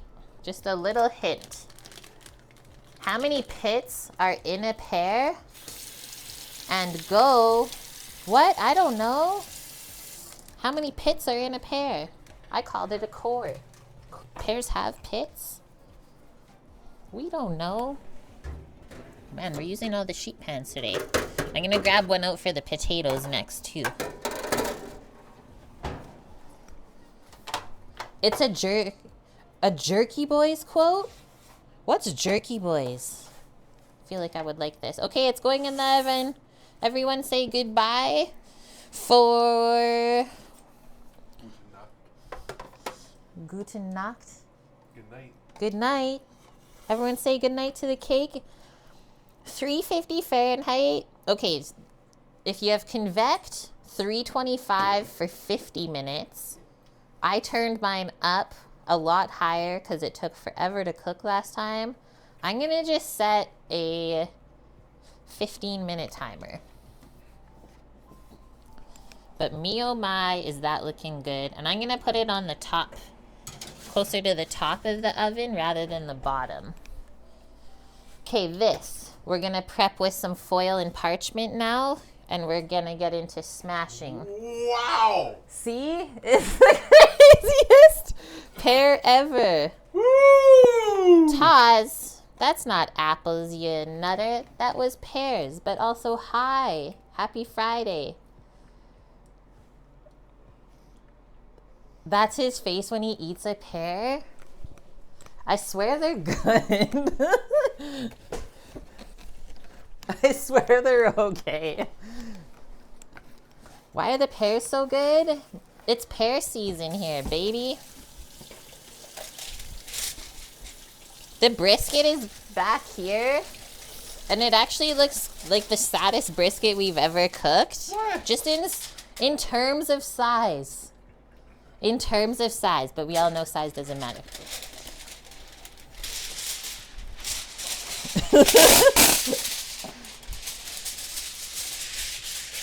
Okay, we're getting prepped for the smashed potatoes. Get ready, everyone.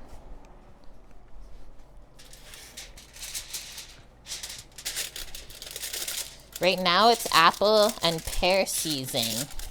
Pretty soon, like maybe end of November, we're gonna get into the citrus season. I'm so excited for oranges again. I don't know about you guys, but that's kind of how we eat fruit and stuff during the year. It's like, I don't eat oranges all the time. I'll eat oranges all winter though when they're in season, because my gosh, do they taste good. You don't eat fruit? Do you not like it? I am like a fiend, a fruit fiend. I love fruit so much, but it's so expensive. That's why you have to be picky with what's in season. You do eat fruit, just not enough, let's say. That's a better statement. What's your favorite one? My favorite fruits are berries. Any type of berries, man, I'm there. Your sorta local apple orchard didn't have a very good harvest this year, so much that they didn't even make cider. Well, that's the story here. Like, this year in the Okanagan, so that's in the province that we used to live in, BC. The Okanagan is where, let's say for Western Canada, because usually Canada is like split between East and West because it's so big. So the Western provinces, that's where we get all of our fruits grown for the year. So apples, pears, plums, peaches, cherries, berries, like everything like that. So they had a really bad winter last year that killed off 90%, 90, not 19, 90% of their orchards. So yeah, this year, like, we didn't even really get peaches, plums, or anything like that. It was so dang sad. I don't know how they're gonna survive. And then they were saying, like, it wasn't even the baby trees that got hit. It was the ones that were, like, already 10, 15 years old. There's no recovering from that. It's so wild. Like, that's gonna take so long to come back from. Taz, you like apples and bananas. You eat dried fruits for snacks, but that's a lot of added sugar. It is, but it's good for fiber too, we could say.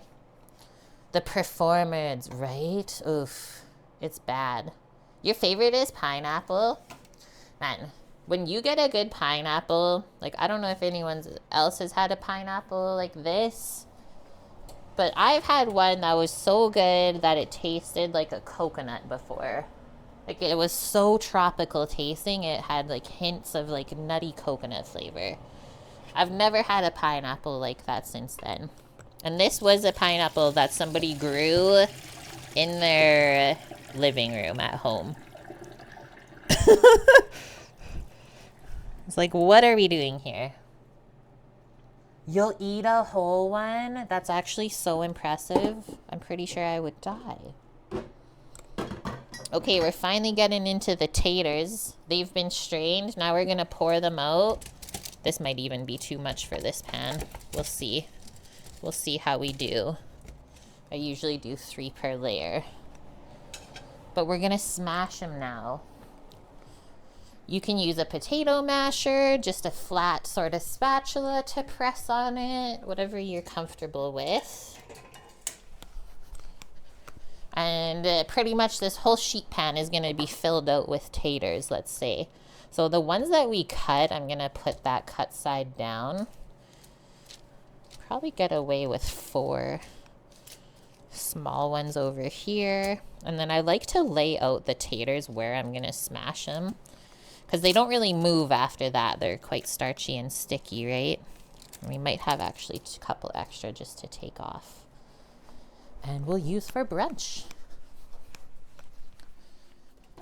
Brunch or something.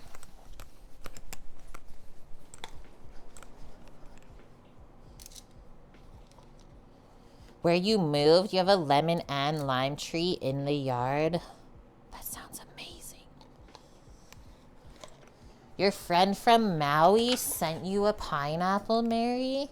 It was awesome. You used the core to make infused water. What? That sounds fun. Okay, guys. Are we ready? We're going for it. So you just take this, kind of coax it, is what I do. I don't love this masher. Like, I used a spatula before, and I think it worked better. Because, like, I don't like how it smooshes the little potato bitties through like that. Let me try something else.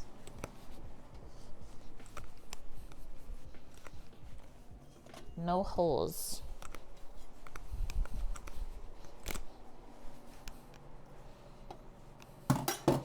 Away with you, we'll say. Then you can just drag it off. Okay. Down. Yes. That's what we want.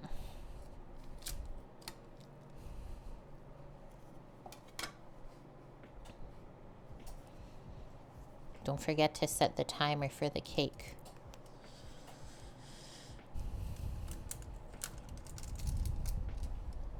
Just gonna turn that one because it kind of smashed onto the other one.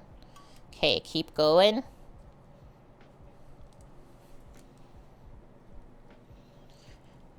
Usually I make these with baby potatoes, but all of these potatoes were going to seed after like 2 weeks in my pantry. So I was like, well, I guess I gotta cook them all. Otherwise, there's no point of letting them just go to seed and start growing the tubers. Oh no. Tubers! But that's how it should look. So see the difference? So all of these scraggly edges, you guys gotta think that's what's gonna crisp up in the oven. Oh, you guys moved to California. I was going to say, with all of those things by you, that sounds very California-esque. That is a big difference. Alaska to California? Holy.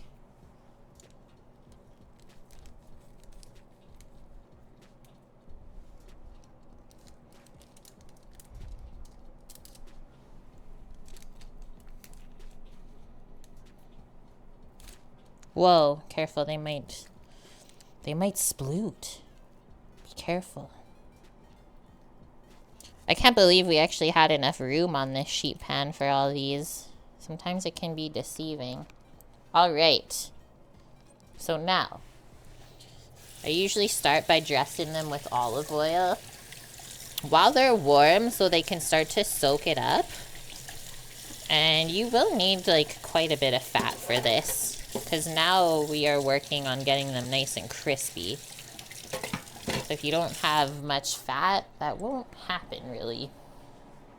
So the recipe I linked uses butter melted, but I always just do olive oil.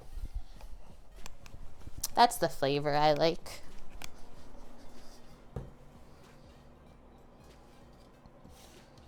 What the heck happened to this? There we go. Oh, nice one. Yeah, just spray the smasher, I guess, with some non-stick, or just coat it with oil and then it won't stick. Wilson, you're the best. Oh, nice. I like that. And you just use a whiskey glass. Just boom, boom, boom. See, there's always so many different ways to do stuff. Thank you for saying that. This is quite big, so I'm just going to put my finger on there and drizzle. I usually coat like the whole top of the potato with oil, and then you'll see it all just soak in. So we haven't used any fat on this, right? They're just boiled. So don't be scared. Boom.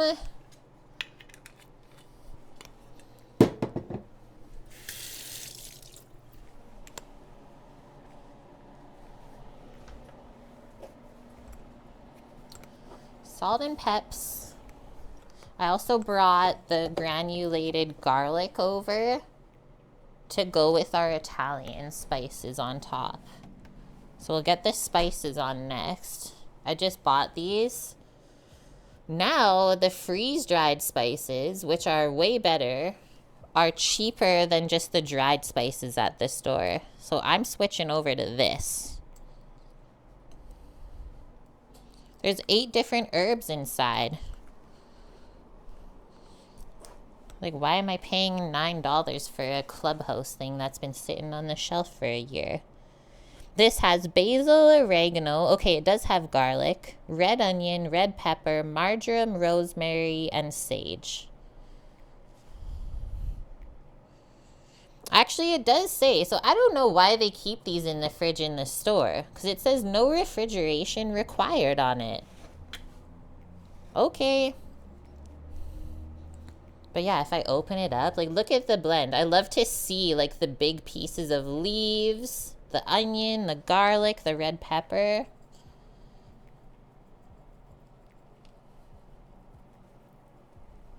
It's really full right now, so I'm trying not to put too much when it comes out.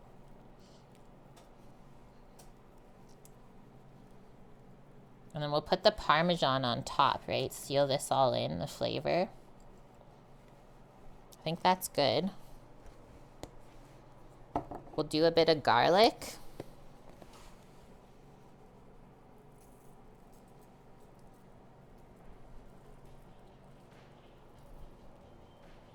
I just thought having these in the house to munch on when you need a snack is gonna be good too. And now the Parmesan. You're gonna make this? It's easy. It's so dang easy. Like I said, I made this for my clients earlier this week. And the way they looked when they came out of the oven, I was like, I need to make this for myself.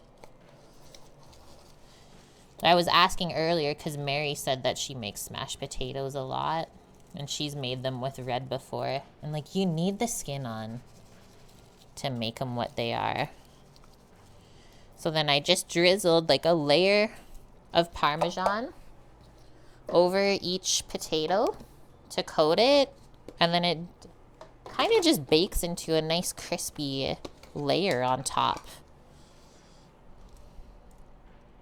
It's okay if a bit goes off the side too. Be like a little Parmesan chip.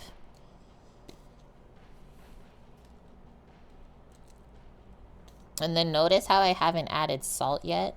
I added the salty cheese first. Just a very small sprinkle of salt afterwards, because we already salted the water that these boiled in.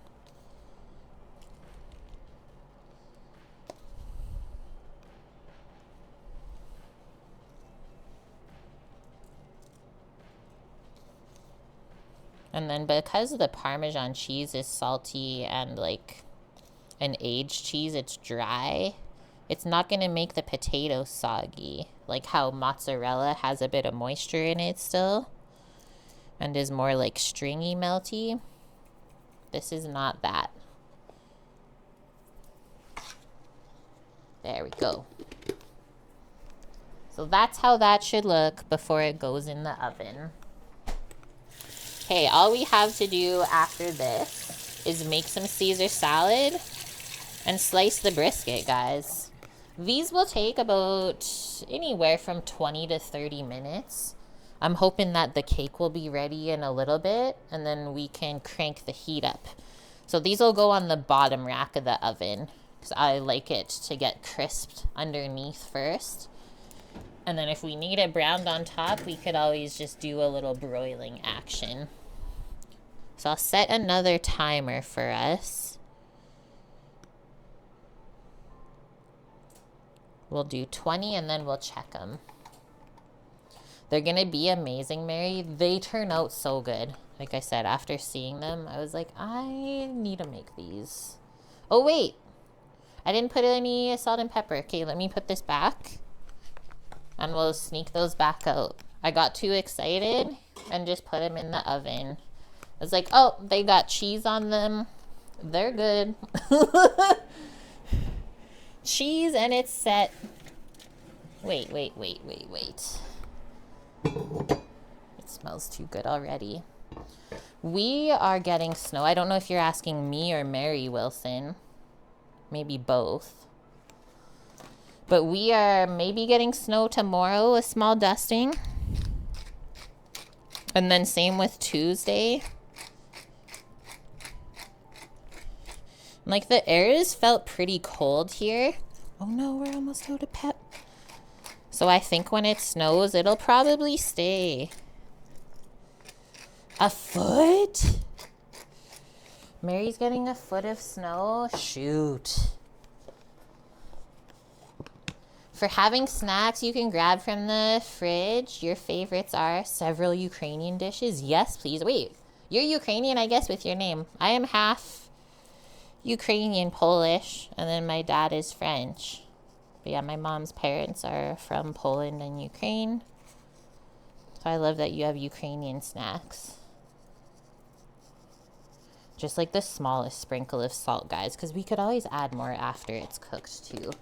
I'd rather not have salty potatoes. Yeah, having salads in the fridge, that's what we try to do too. Always just have a salad prepped, like broccoli salad or something. Easy to grab, stays in the fridge for a good couple days. Nice and crunchy. Reg, how's it going? It snowed in the Smoky Mountains where the floods were already. Shoot. Hubby stayed home Tuesday to plow. Avoid the first day of snow for drivers. That's what I'm dreading too. Sam's like, the first day it snows, if you have to drive to work that day, I'm driving you. He's like, if somebody's going to smash into the car, I might as well be in it. Holy smokes. It is true though. Are you going to make your spiced cheddar while I finish the salad up? We're almost done, skis. The first one you got your wife to like was beets, and like beets are my favorite thing ever. So that's so funny. I was raised on pickled beets. Okay, quick sip of water, everyone. I'm gonna refill my cup, and then we will wash some romaine up and make a little Caesar salad for this side. And Sam's gonna brew a bit of tea, chai tea, into some fresh pressed apple juice that we got from the store.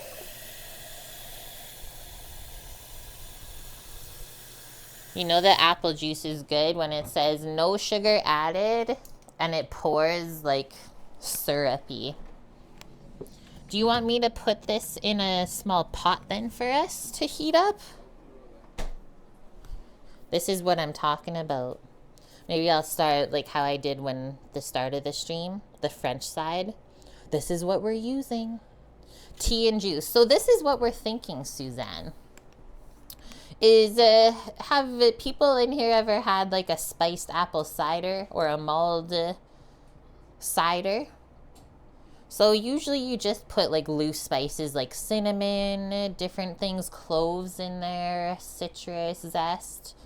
And so we got thinking, well, we have all these extra tea bags, like a spiced apple cinnamon tea, a chai tea, that have very similar flavors to what the spiced apple cider recipes are when you just throw in the loose spices. So we're gonna try it today. This is unfiltered, no sugar added, and make our own version. We're calling it a spiced cider. Spiced apple cider. It was Sam's idea, and we just stumbled upon this. I had orange juice on the list today, but we found this next to the butter. There was only a few left, so we thought we would try it. Because we're using chai tea, and it's cider. We're crazy like that.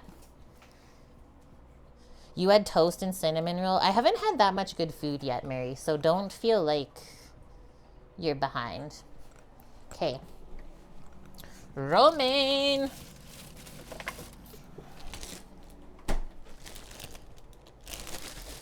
Shake it, shake it. Just call it spider.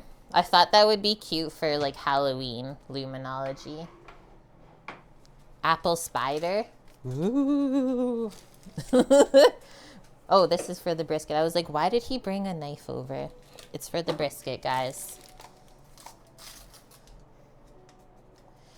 He's got that tea. We are sideways right now. Woo! Okay, I think only, what? One romaine will be good for both of us today? Or you want me to chop it all up? No, because we might put it in a wrap or something, right? So we'll save that one. Apple spider. Just a slight typo, it's fine. Apple butter is delicious. So a few years ago, when we were on the island, I got some yummy, fresh picked apples. I don't even remember from where, honestly. That's the thing about that place is like people are always trading food with each other. But yeah, we tried apple butter. I remember we made like just apple juice cider like this, kind of with the spices. And I also played around with like a little apple brandy liqueur. All of them were yummy. Apples make a lot of good stuff. They also go really good with pork. Okay, the top part of this leaf is not so nice. Usually I'll tear off any bad pieces from the outside of the romaine. Sometimes there's like a sacrificial leaf. Yeah. And then we'll wash this up. And then I'll show you how I like to chop it up for salad. Okay, that looks pretty good. We got a peek in the oven at the cake. That's our first 15 minutes on it. I don't expect it to be ready.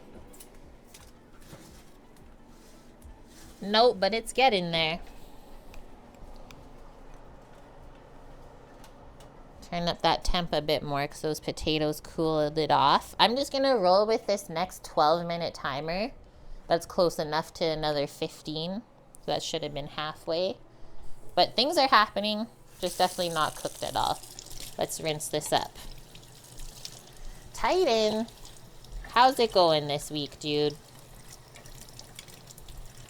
Wilson was just asking if people had snow yet. You got any snow on that mountain?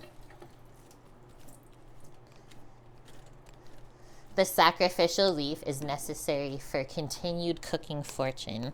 This is what we like to think, right? Almost forgot this little leaf. Okay, now I usually just grab a dish towel. This is me being lazy washing, guys, if you were wondering. This is lazy Kate salad washing. So then I held it over the sink like this to like shake out the water that I rinsed over it. And now we're just gonna give it like a little pat-a-roo. Pat-a-roo-roo.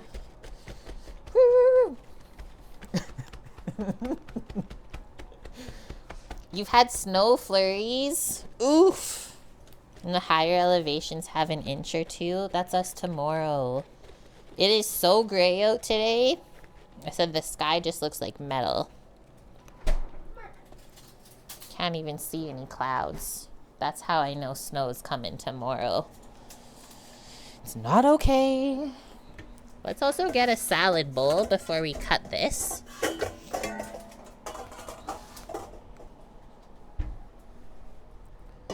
Okay, now we got this. We'll just leave that leaf up there. Leaf the leaf up there. We are gonna cut probably, heck is that? Probably 4 slits along. Are you just eating potatoes with sour cream? Yeah. Guys, he got into the extra boiled potatoes that we didn't smash. I said we're saving it for brunch. Oh. Can you smell the snow? Okay, so what, like 2 weeks ago we said we smelt the cold of the season change. Okay, so the slits I was talking about, go on an angle kind of, and then down. 1,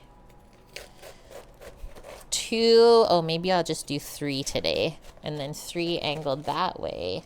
And then we just go straight across now. So we already got our width of our lettuce we want, right?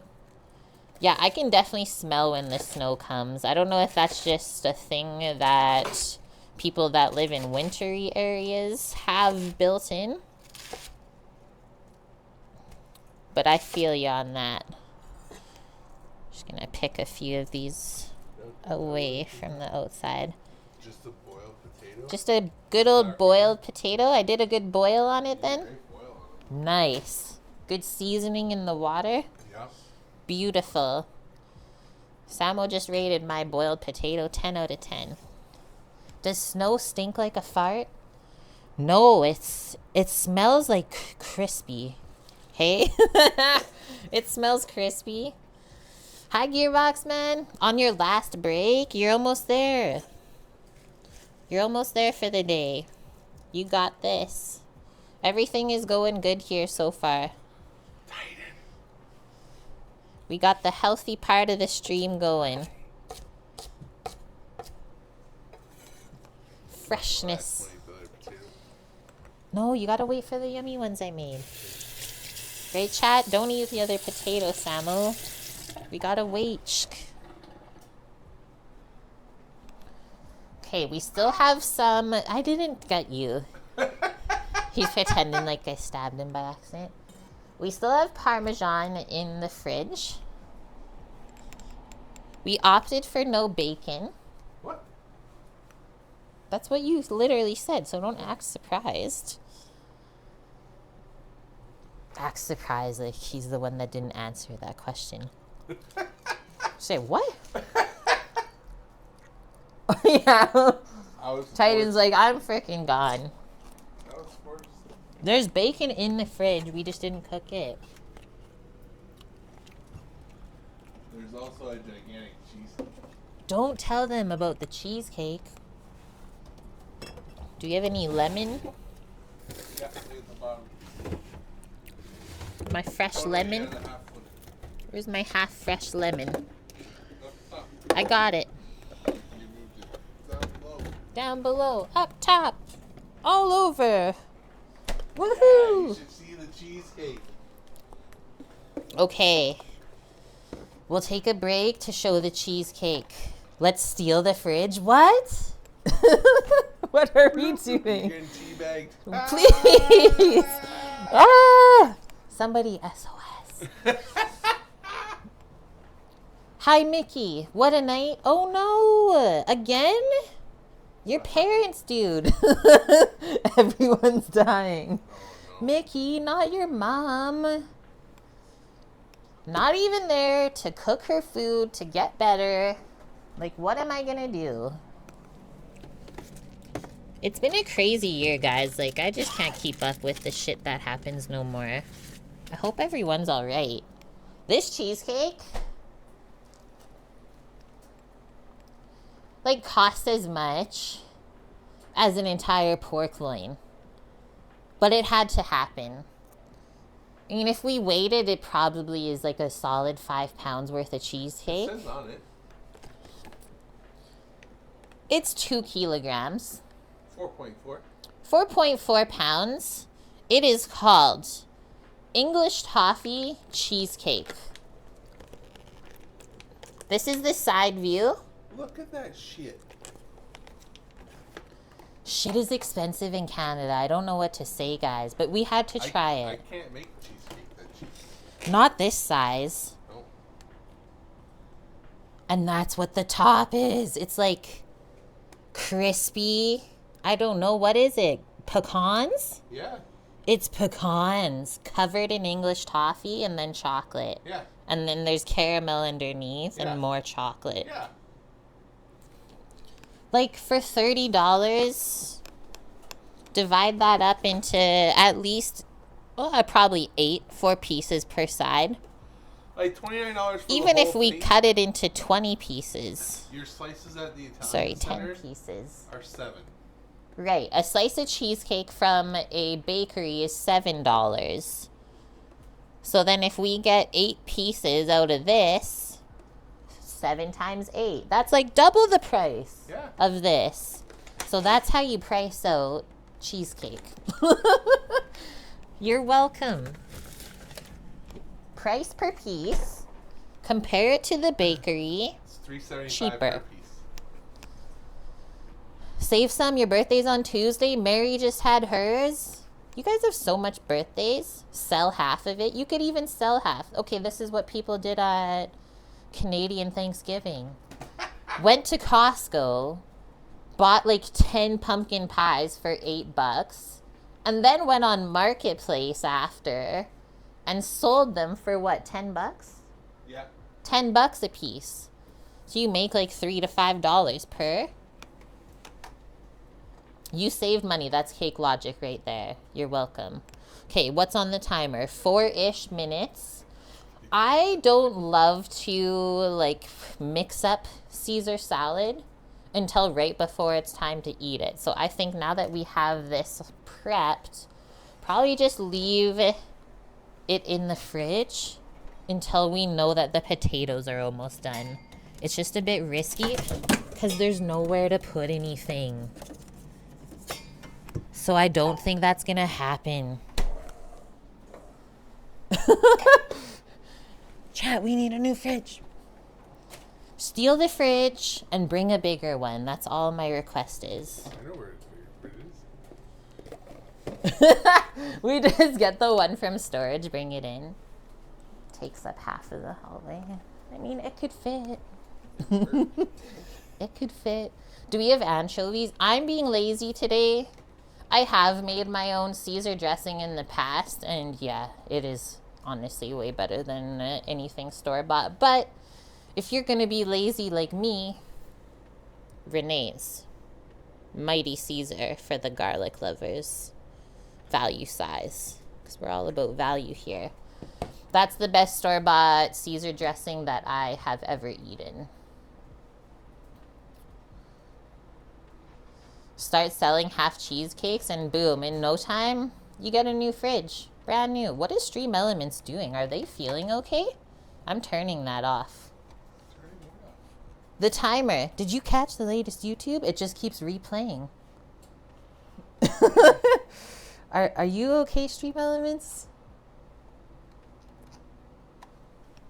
Thanks for asking, but like, no thank you at the same time. Holy sheesh cookie.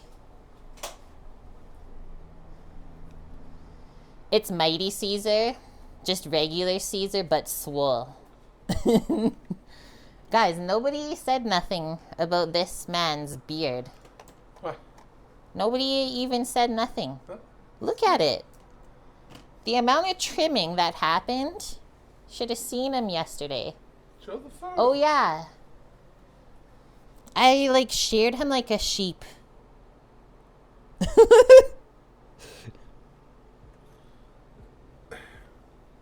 I made him hold his hair.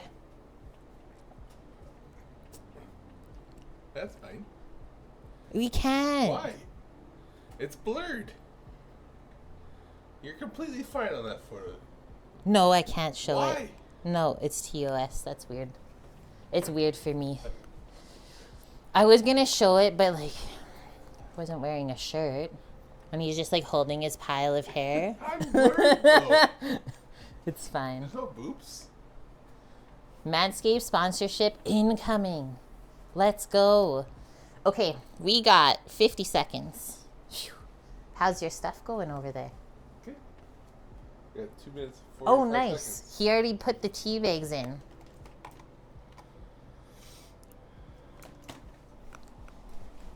It's over that way. Over yonder. Tea bags are in. The apple spider, if you will.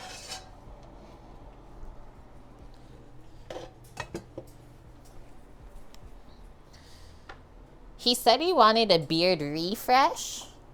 So maybe by February it will be already regrown. Wilson. Nah, I guess we'll see. it'll be grown back there. I don't know if we'll be missing it so much. Can I put that sour cream back? Or, okay. I'm gonna ask someone about potatoes. Okay. Guys, I'm just putting away a few things. It got bunged up in here. Just a little bit. There's butter everywhere. Who would do that? It smells very good though in here. I think that should work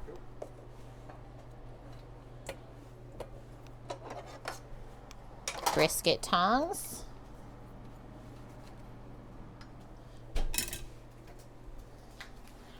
Your grow's really slow, but you never trim it. We like do a shave down like this at least once a year. A sheep shearing. A shearing. And that really seems to help it thicken up. Beard tips from Kate. Okay, we're almost cleaned up now. Samo's got the board for the brisket. We can slice the brisket. No, we gotta check the taters in a second. And then we'll see if we can. We'll go to this view for now. We'll show them. Last time you shaved it was 10 to 15 years ago. Yeah, we're starting a beard off in chat. 10 to 15 years ago? That's amazing. Okay, cake is almost done. Taters are maybe another like 10. I'll go a bit higher because it's still not like browning too much in there. And why don't I set 7 minutes so it's not a full 10? It's not as bad. Not as bad.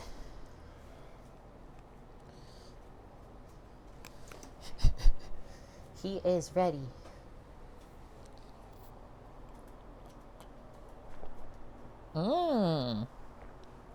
I shouldn't have switched away. He's got the spider.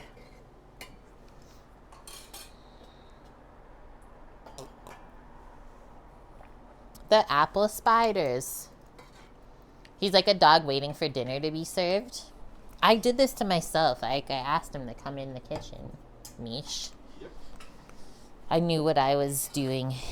That smells good. So he put an ice cube in each cup just to make it drinkable. Yep.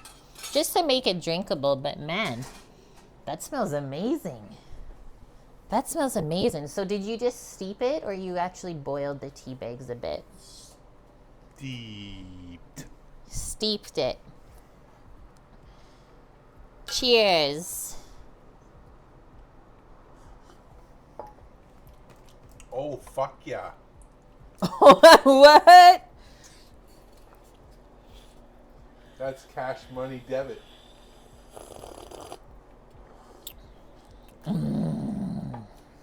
Spiced cheddar. It's actually really good, guys. Warm, cold.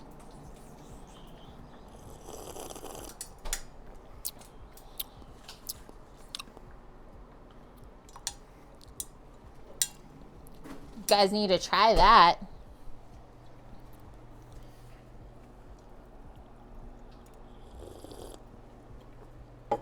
The little sipping sounds.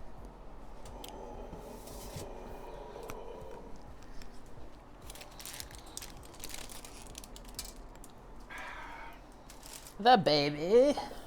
That's fucking amazing. Good job. Good idea. That was the chai or that was the spiced apple cinnamon? Chai. Bit of caffeine. 2 bags of chai with a liter of apple juice.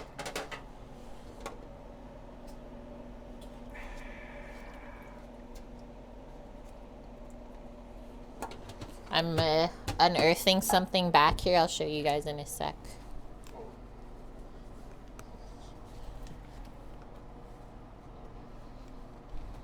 Some people might be like, what the heck? Other people would be like, what the heck?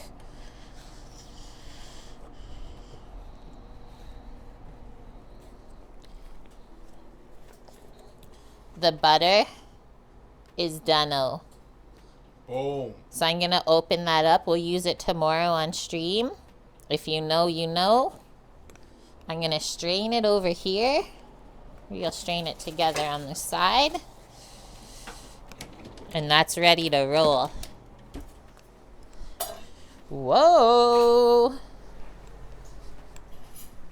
That only took almost 12 hours.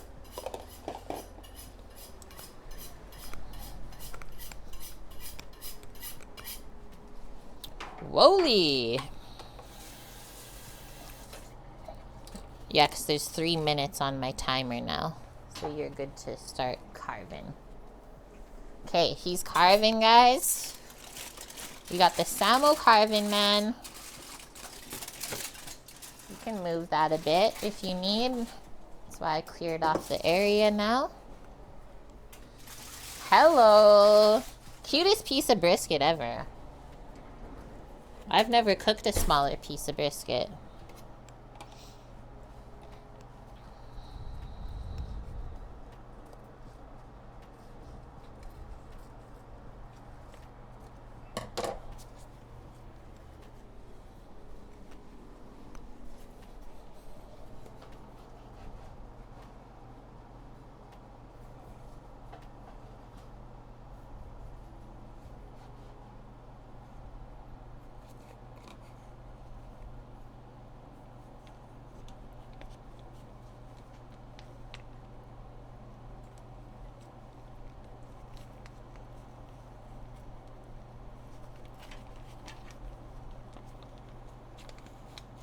There's munching sounds over there.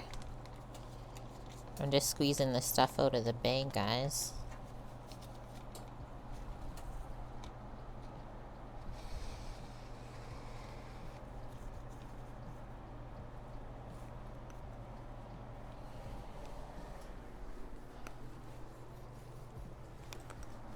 Okay. I'll do some salad stuff over here in the back.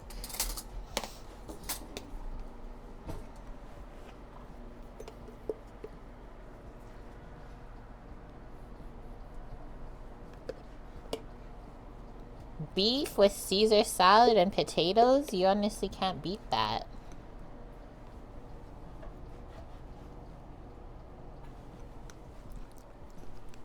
All of the flavors go so good together. Whoa! We got a raid! I could barely even hear that. What the heck? A floating cozy? Everyone's like, that's not Kate. Hi, this is my husband Sam. He's also a chef. Some of you may know him. Thanks for the raid, guys. How was your stream? What did you create today? I know last time, what were you working on when we came in for the raid? It was really cute. Something Halloween themed. I remember you said you sold out of all of them on your storefront when you put them on there. But are you on to something new now? A Mario 1-Up hat? Fun. Sorry, I'm being fed meat right now. While I mix up a Caesar salad. Yes, the pumpkin pie turtle, that's what it was. Which sounds adorable.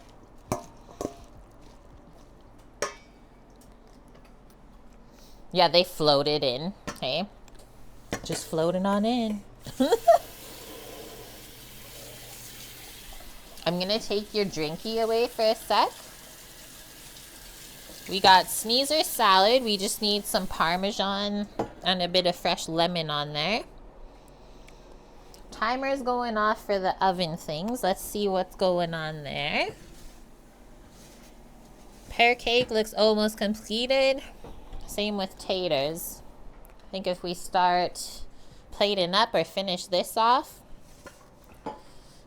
time we're done, we'll be ready to roll. Okay, so this brisket, we tried something different. Typically, we just smoke our briskets the whole time on the smoker. But this was just the point because I ground up the other side of the brisket. There's two sides. And we were like, what do we want to do with it? So Sam decided to put it in the sous vide at 140 degrees Fahrenheit for basically 60 hours, a long time. And then it's smoked for 7 on the Traeger at 225. And this is how it turned out. Honestly, very good. I did not expect that. The ends are the best, right? The burnt ends. Giveth. Plate it up.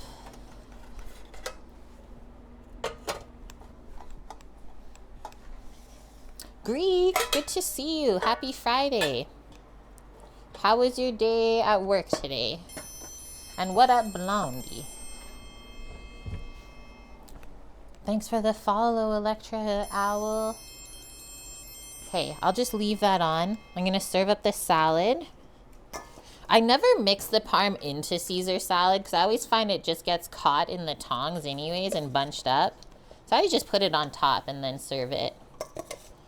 Just a nice layer. A coating.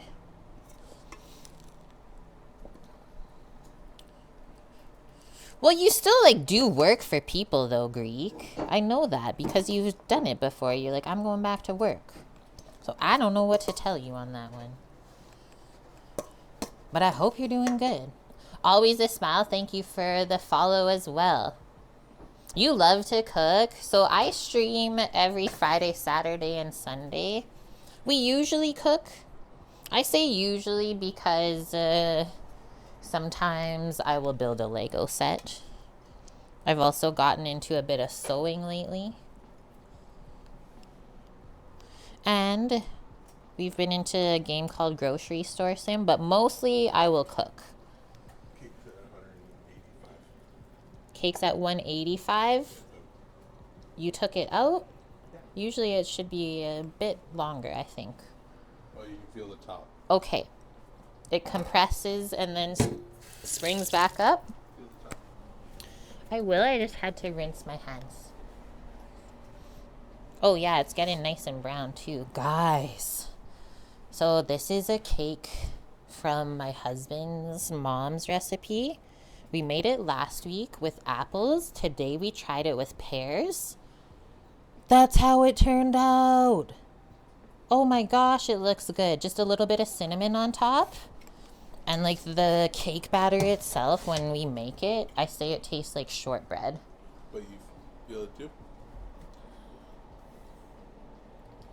You're going to have some moisture in there because of the pears. Okay.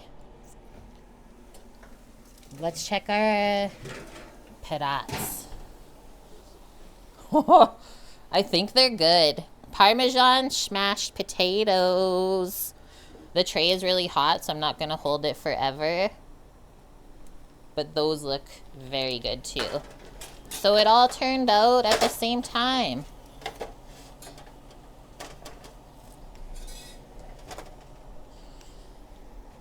Okay, I did use the spatula to serve those.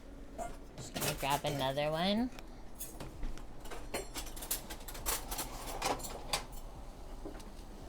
I got an extra sheet pan underneath, guys. So I'm not as scared to burn the wooden board. But now I can hold it up more. Herbs. Crispy patat.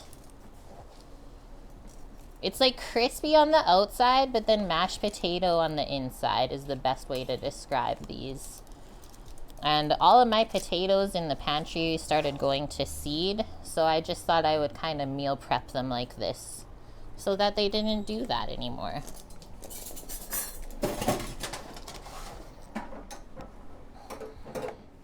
Sharp.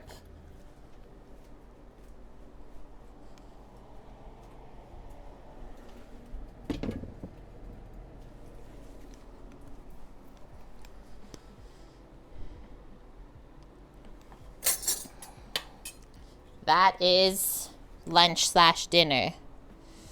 It's 2:30 p.m. here. So usually we call this dinner. We eat like an early dinner and then just kind of snap later on. Probably won't need the knife, guys. Also, this one is yours and that one's mine. And Sam was going in with a bit of sour cream with his potatoes. I think I'll opt for the same. But me oh my, that smoke ring on that brisket is looking insane. And yeah, we just paired it with the fresh Caesar salad on the side for some crunch. But still like complements the Parmesan potatoes with the flavors. We'll be done with this sour cream for now. I'll just put the spoon over here.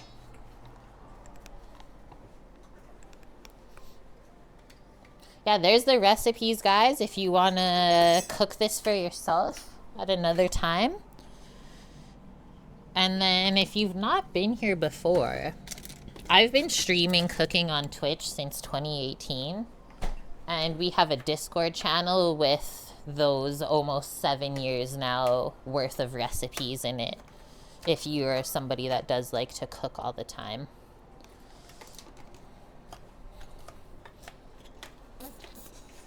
That's how it turned out. Steaming hot. I don't even know where to start. The potatoes are molten, so I like as much as I want to start with that, I can't because I hate burning my mouth. You're sitting down? Yep, for this one. He's leaving us. He just says peace out.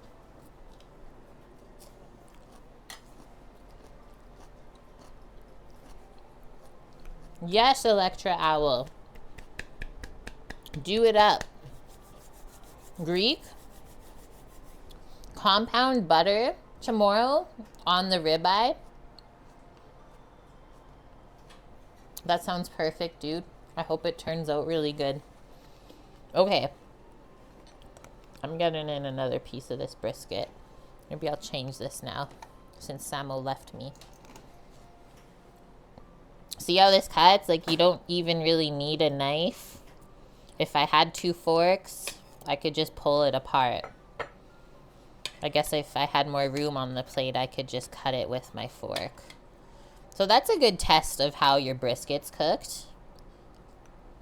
I like it to be basically falling apart like this. And like, because it was only on the smoker for 7 hours, it's not overly smoky. It's not insanely smoky where it's like, holy smokes, this has been smoking for like 18 hours, right? You really taste the beef still. Wow, I like this. I like this. So the cake recipe is a photo of a recipe card from my husband's mom. She is German, and it's her Apfelkuchen cake recipe. Do you have Discord, Always a Smile? If you don't, I'll have to type it up for you.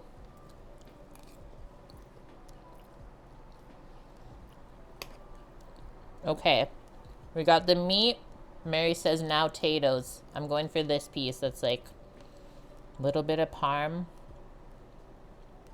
The skin. That's a bite.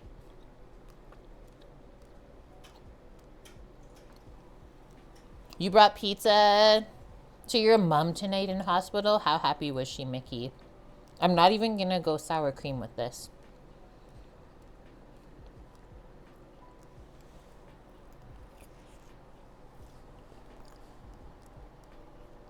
Mmm.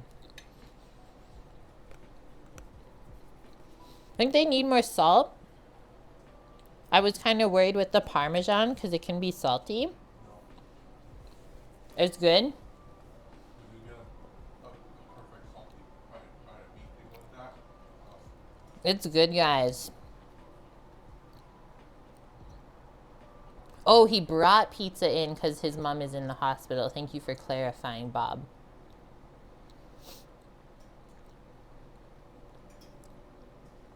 No Discord? Okay, if you would like to just give me a whisper on Twitch, I will figure out a way to get you the recipe. If you are on like Instagram, maybe that could be better because then I can just send you the photo.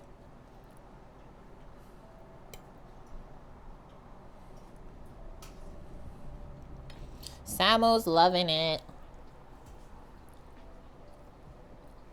Mmm.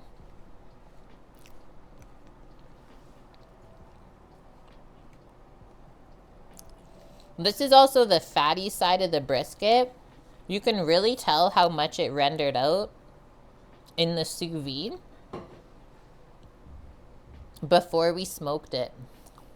It's good.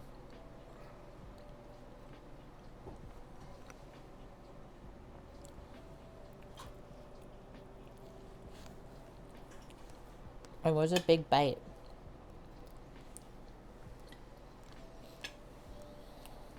Do you think the cake will cool before stream, or that's a tomorrow taste? Guys, we can't taste the cake today. But if you are around tomorrow, we will do that together. Taste the cheesecake. I'm okay anyways after this. Usually when I have brisket potatoes, I'm good for the day. We're set.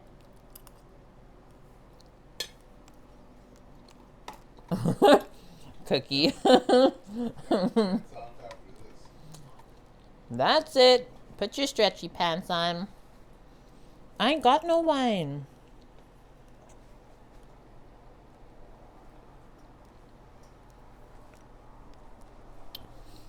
What were we talking about earlier? Oh, for the cider. No, this is for the cider.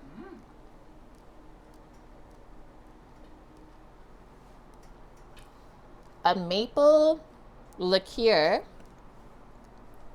which we maybe would have dabbled into the spiced apple juice. I think would be good. That's as crazy as we're getting today, though. Okay, I'm gonna search who we're gonna raid on Twitch. Incredible. You're sending an Uber taxi for wine? Yes. Thanks, Mickey. Okay, you followed me on Instagram? Okay, I will send you that photo over. And I will have to translate it in German.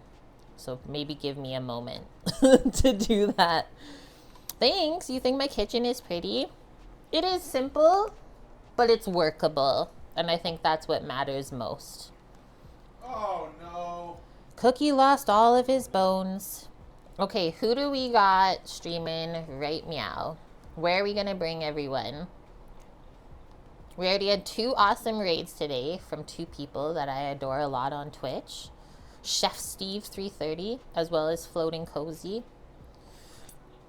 Excuse me, that's a belch of approval for the chef. Oh, wait, that's me. Thank you. Excuse me, sorry. We got. Do, do, do. Lauren was redeemed. It was redeemed? Yeah. Lauren's on? Is she still on?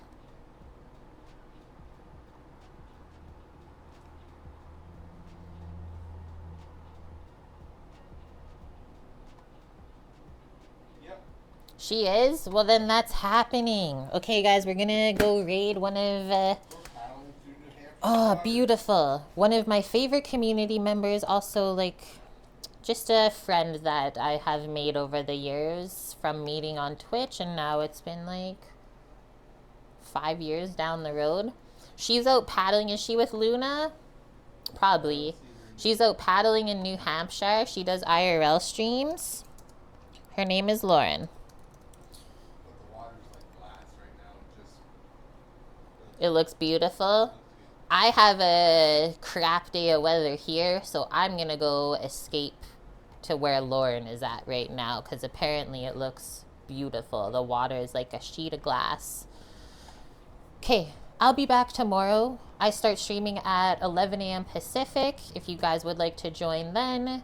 We are doing a little bit of canna infused baking tomorrow for a Pots and Pans Redemption channel points for somebody. We're going to do a brownie ice cream sundae. We're also going to make some sourdough English muffin dough so that we can bake them on Sunday's stream. And make some salted caramel tomorrow too.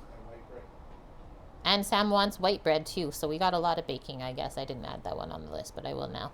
Okay, thanks everyone for being here. If you're new here, welcome in. Nice to meet you. Follow me on my socials if you would like. I also upload all my VODs onto YouTube. We have like 6.5 years of VODs there if you want to catch up. Okay, let's go see Lauren. I hope you guys all have a wonderful day, night, wherever you are in the world. Hi, Scoots. Bye, Scoots. Love you. And nice to meet everyone new. And thanks again for the raids.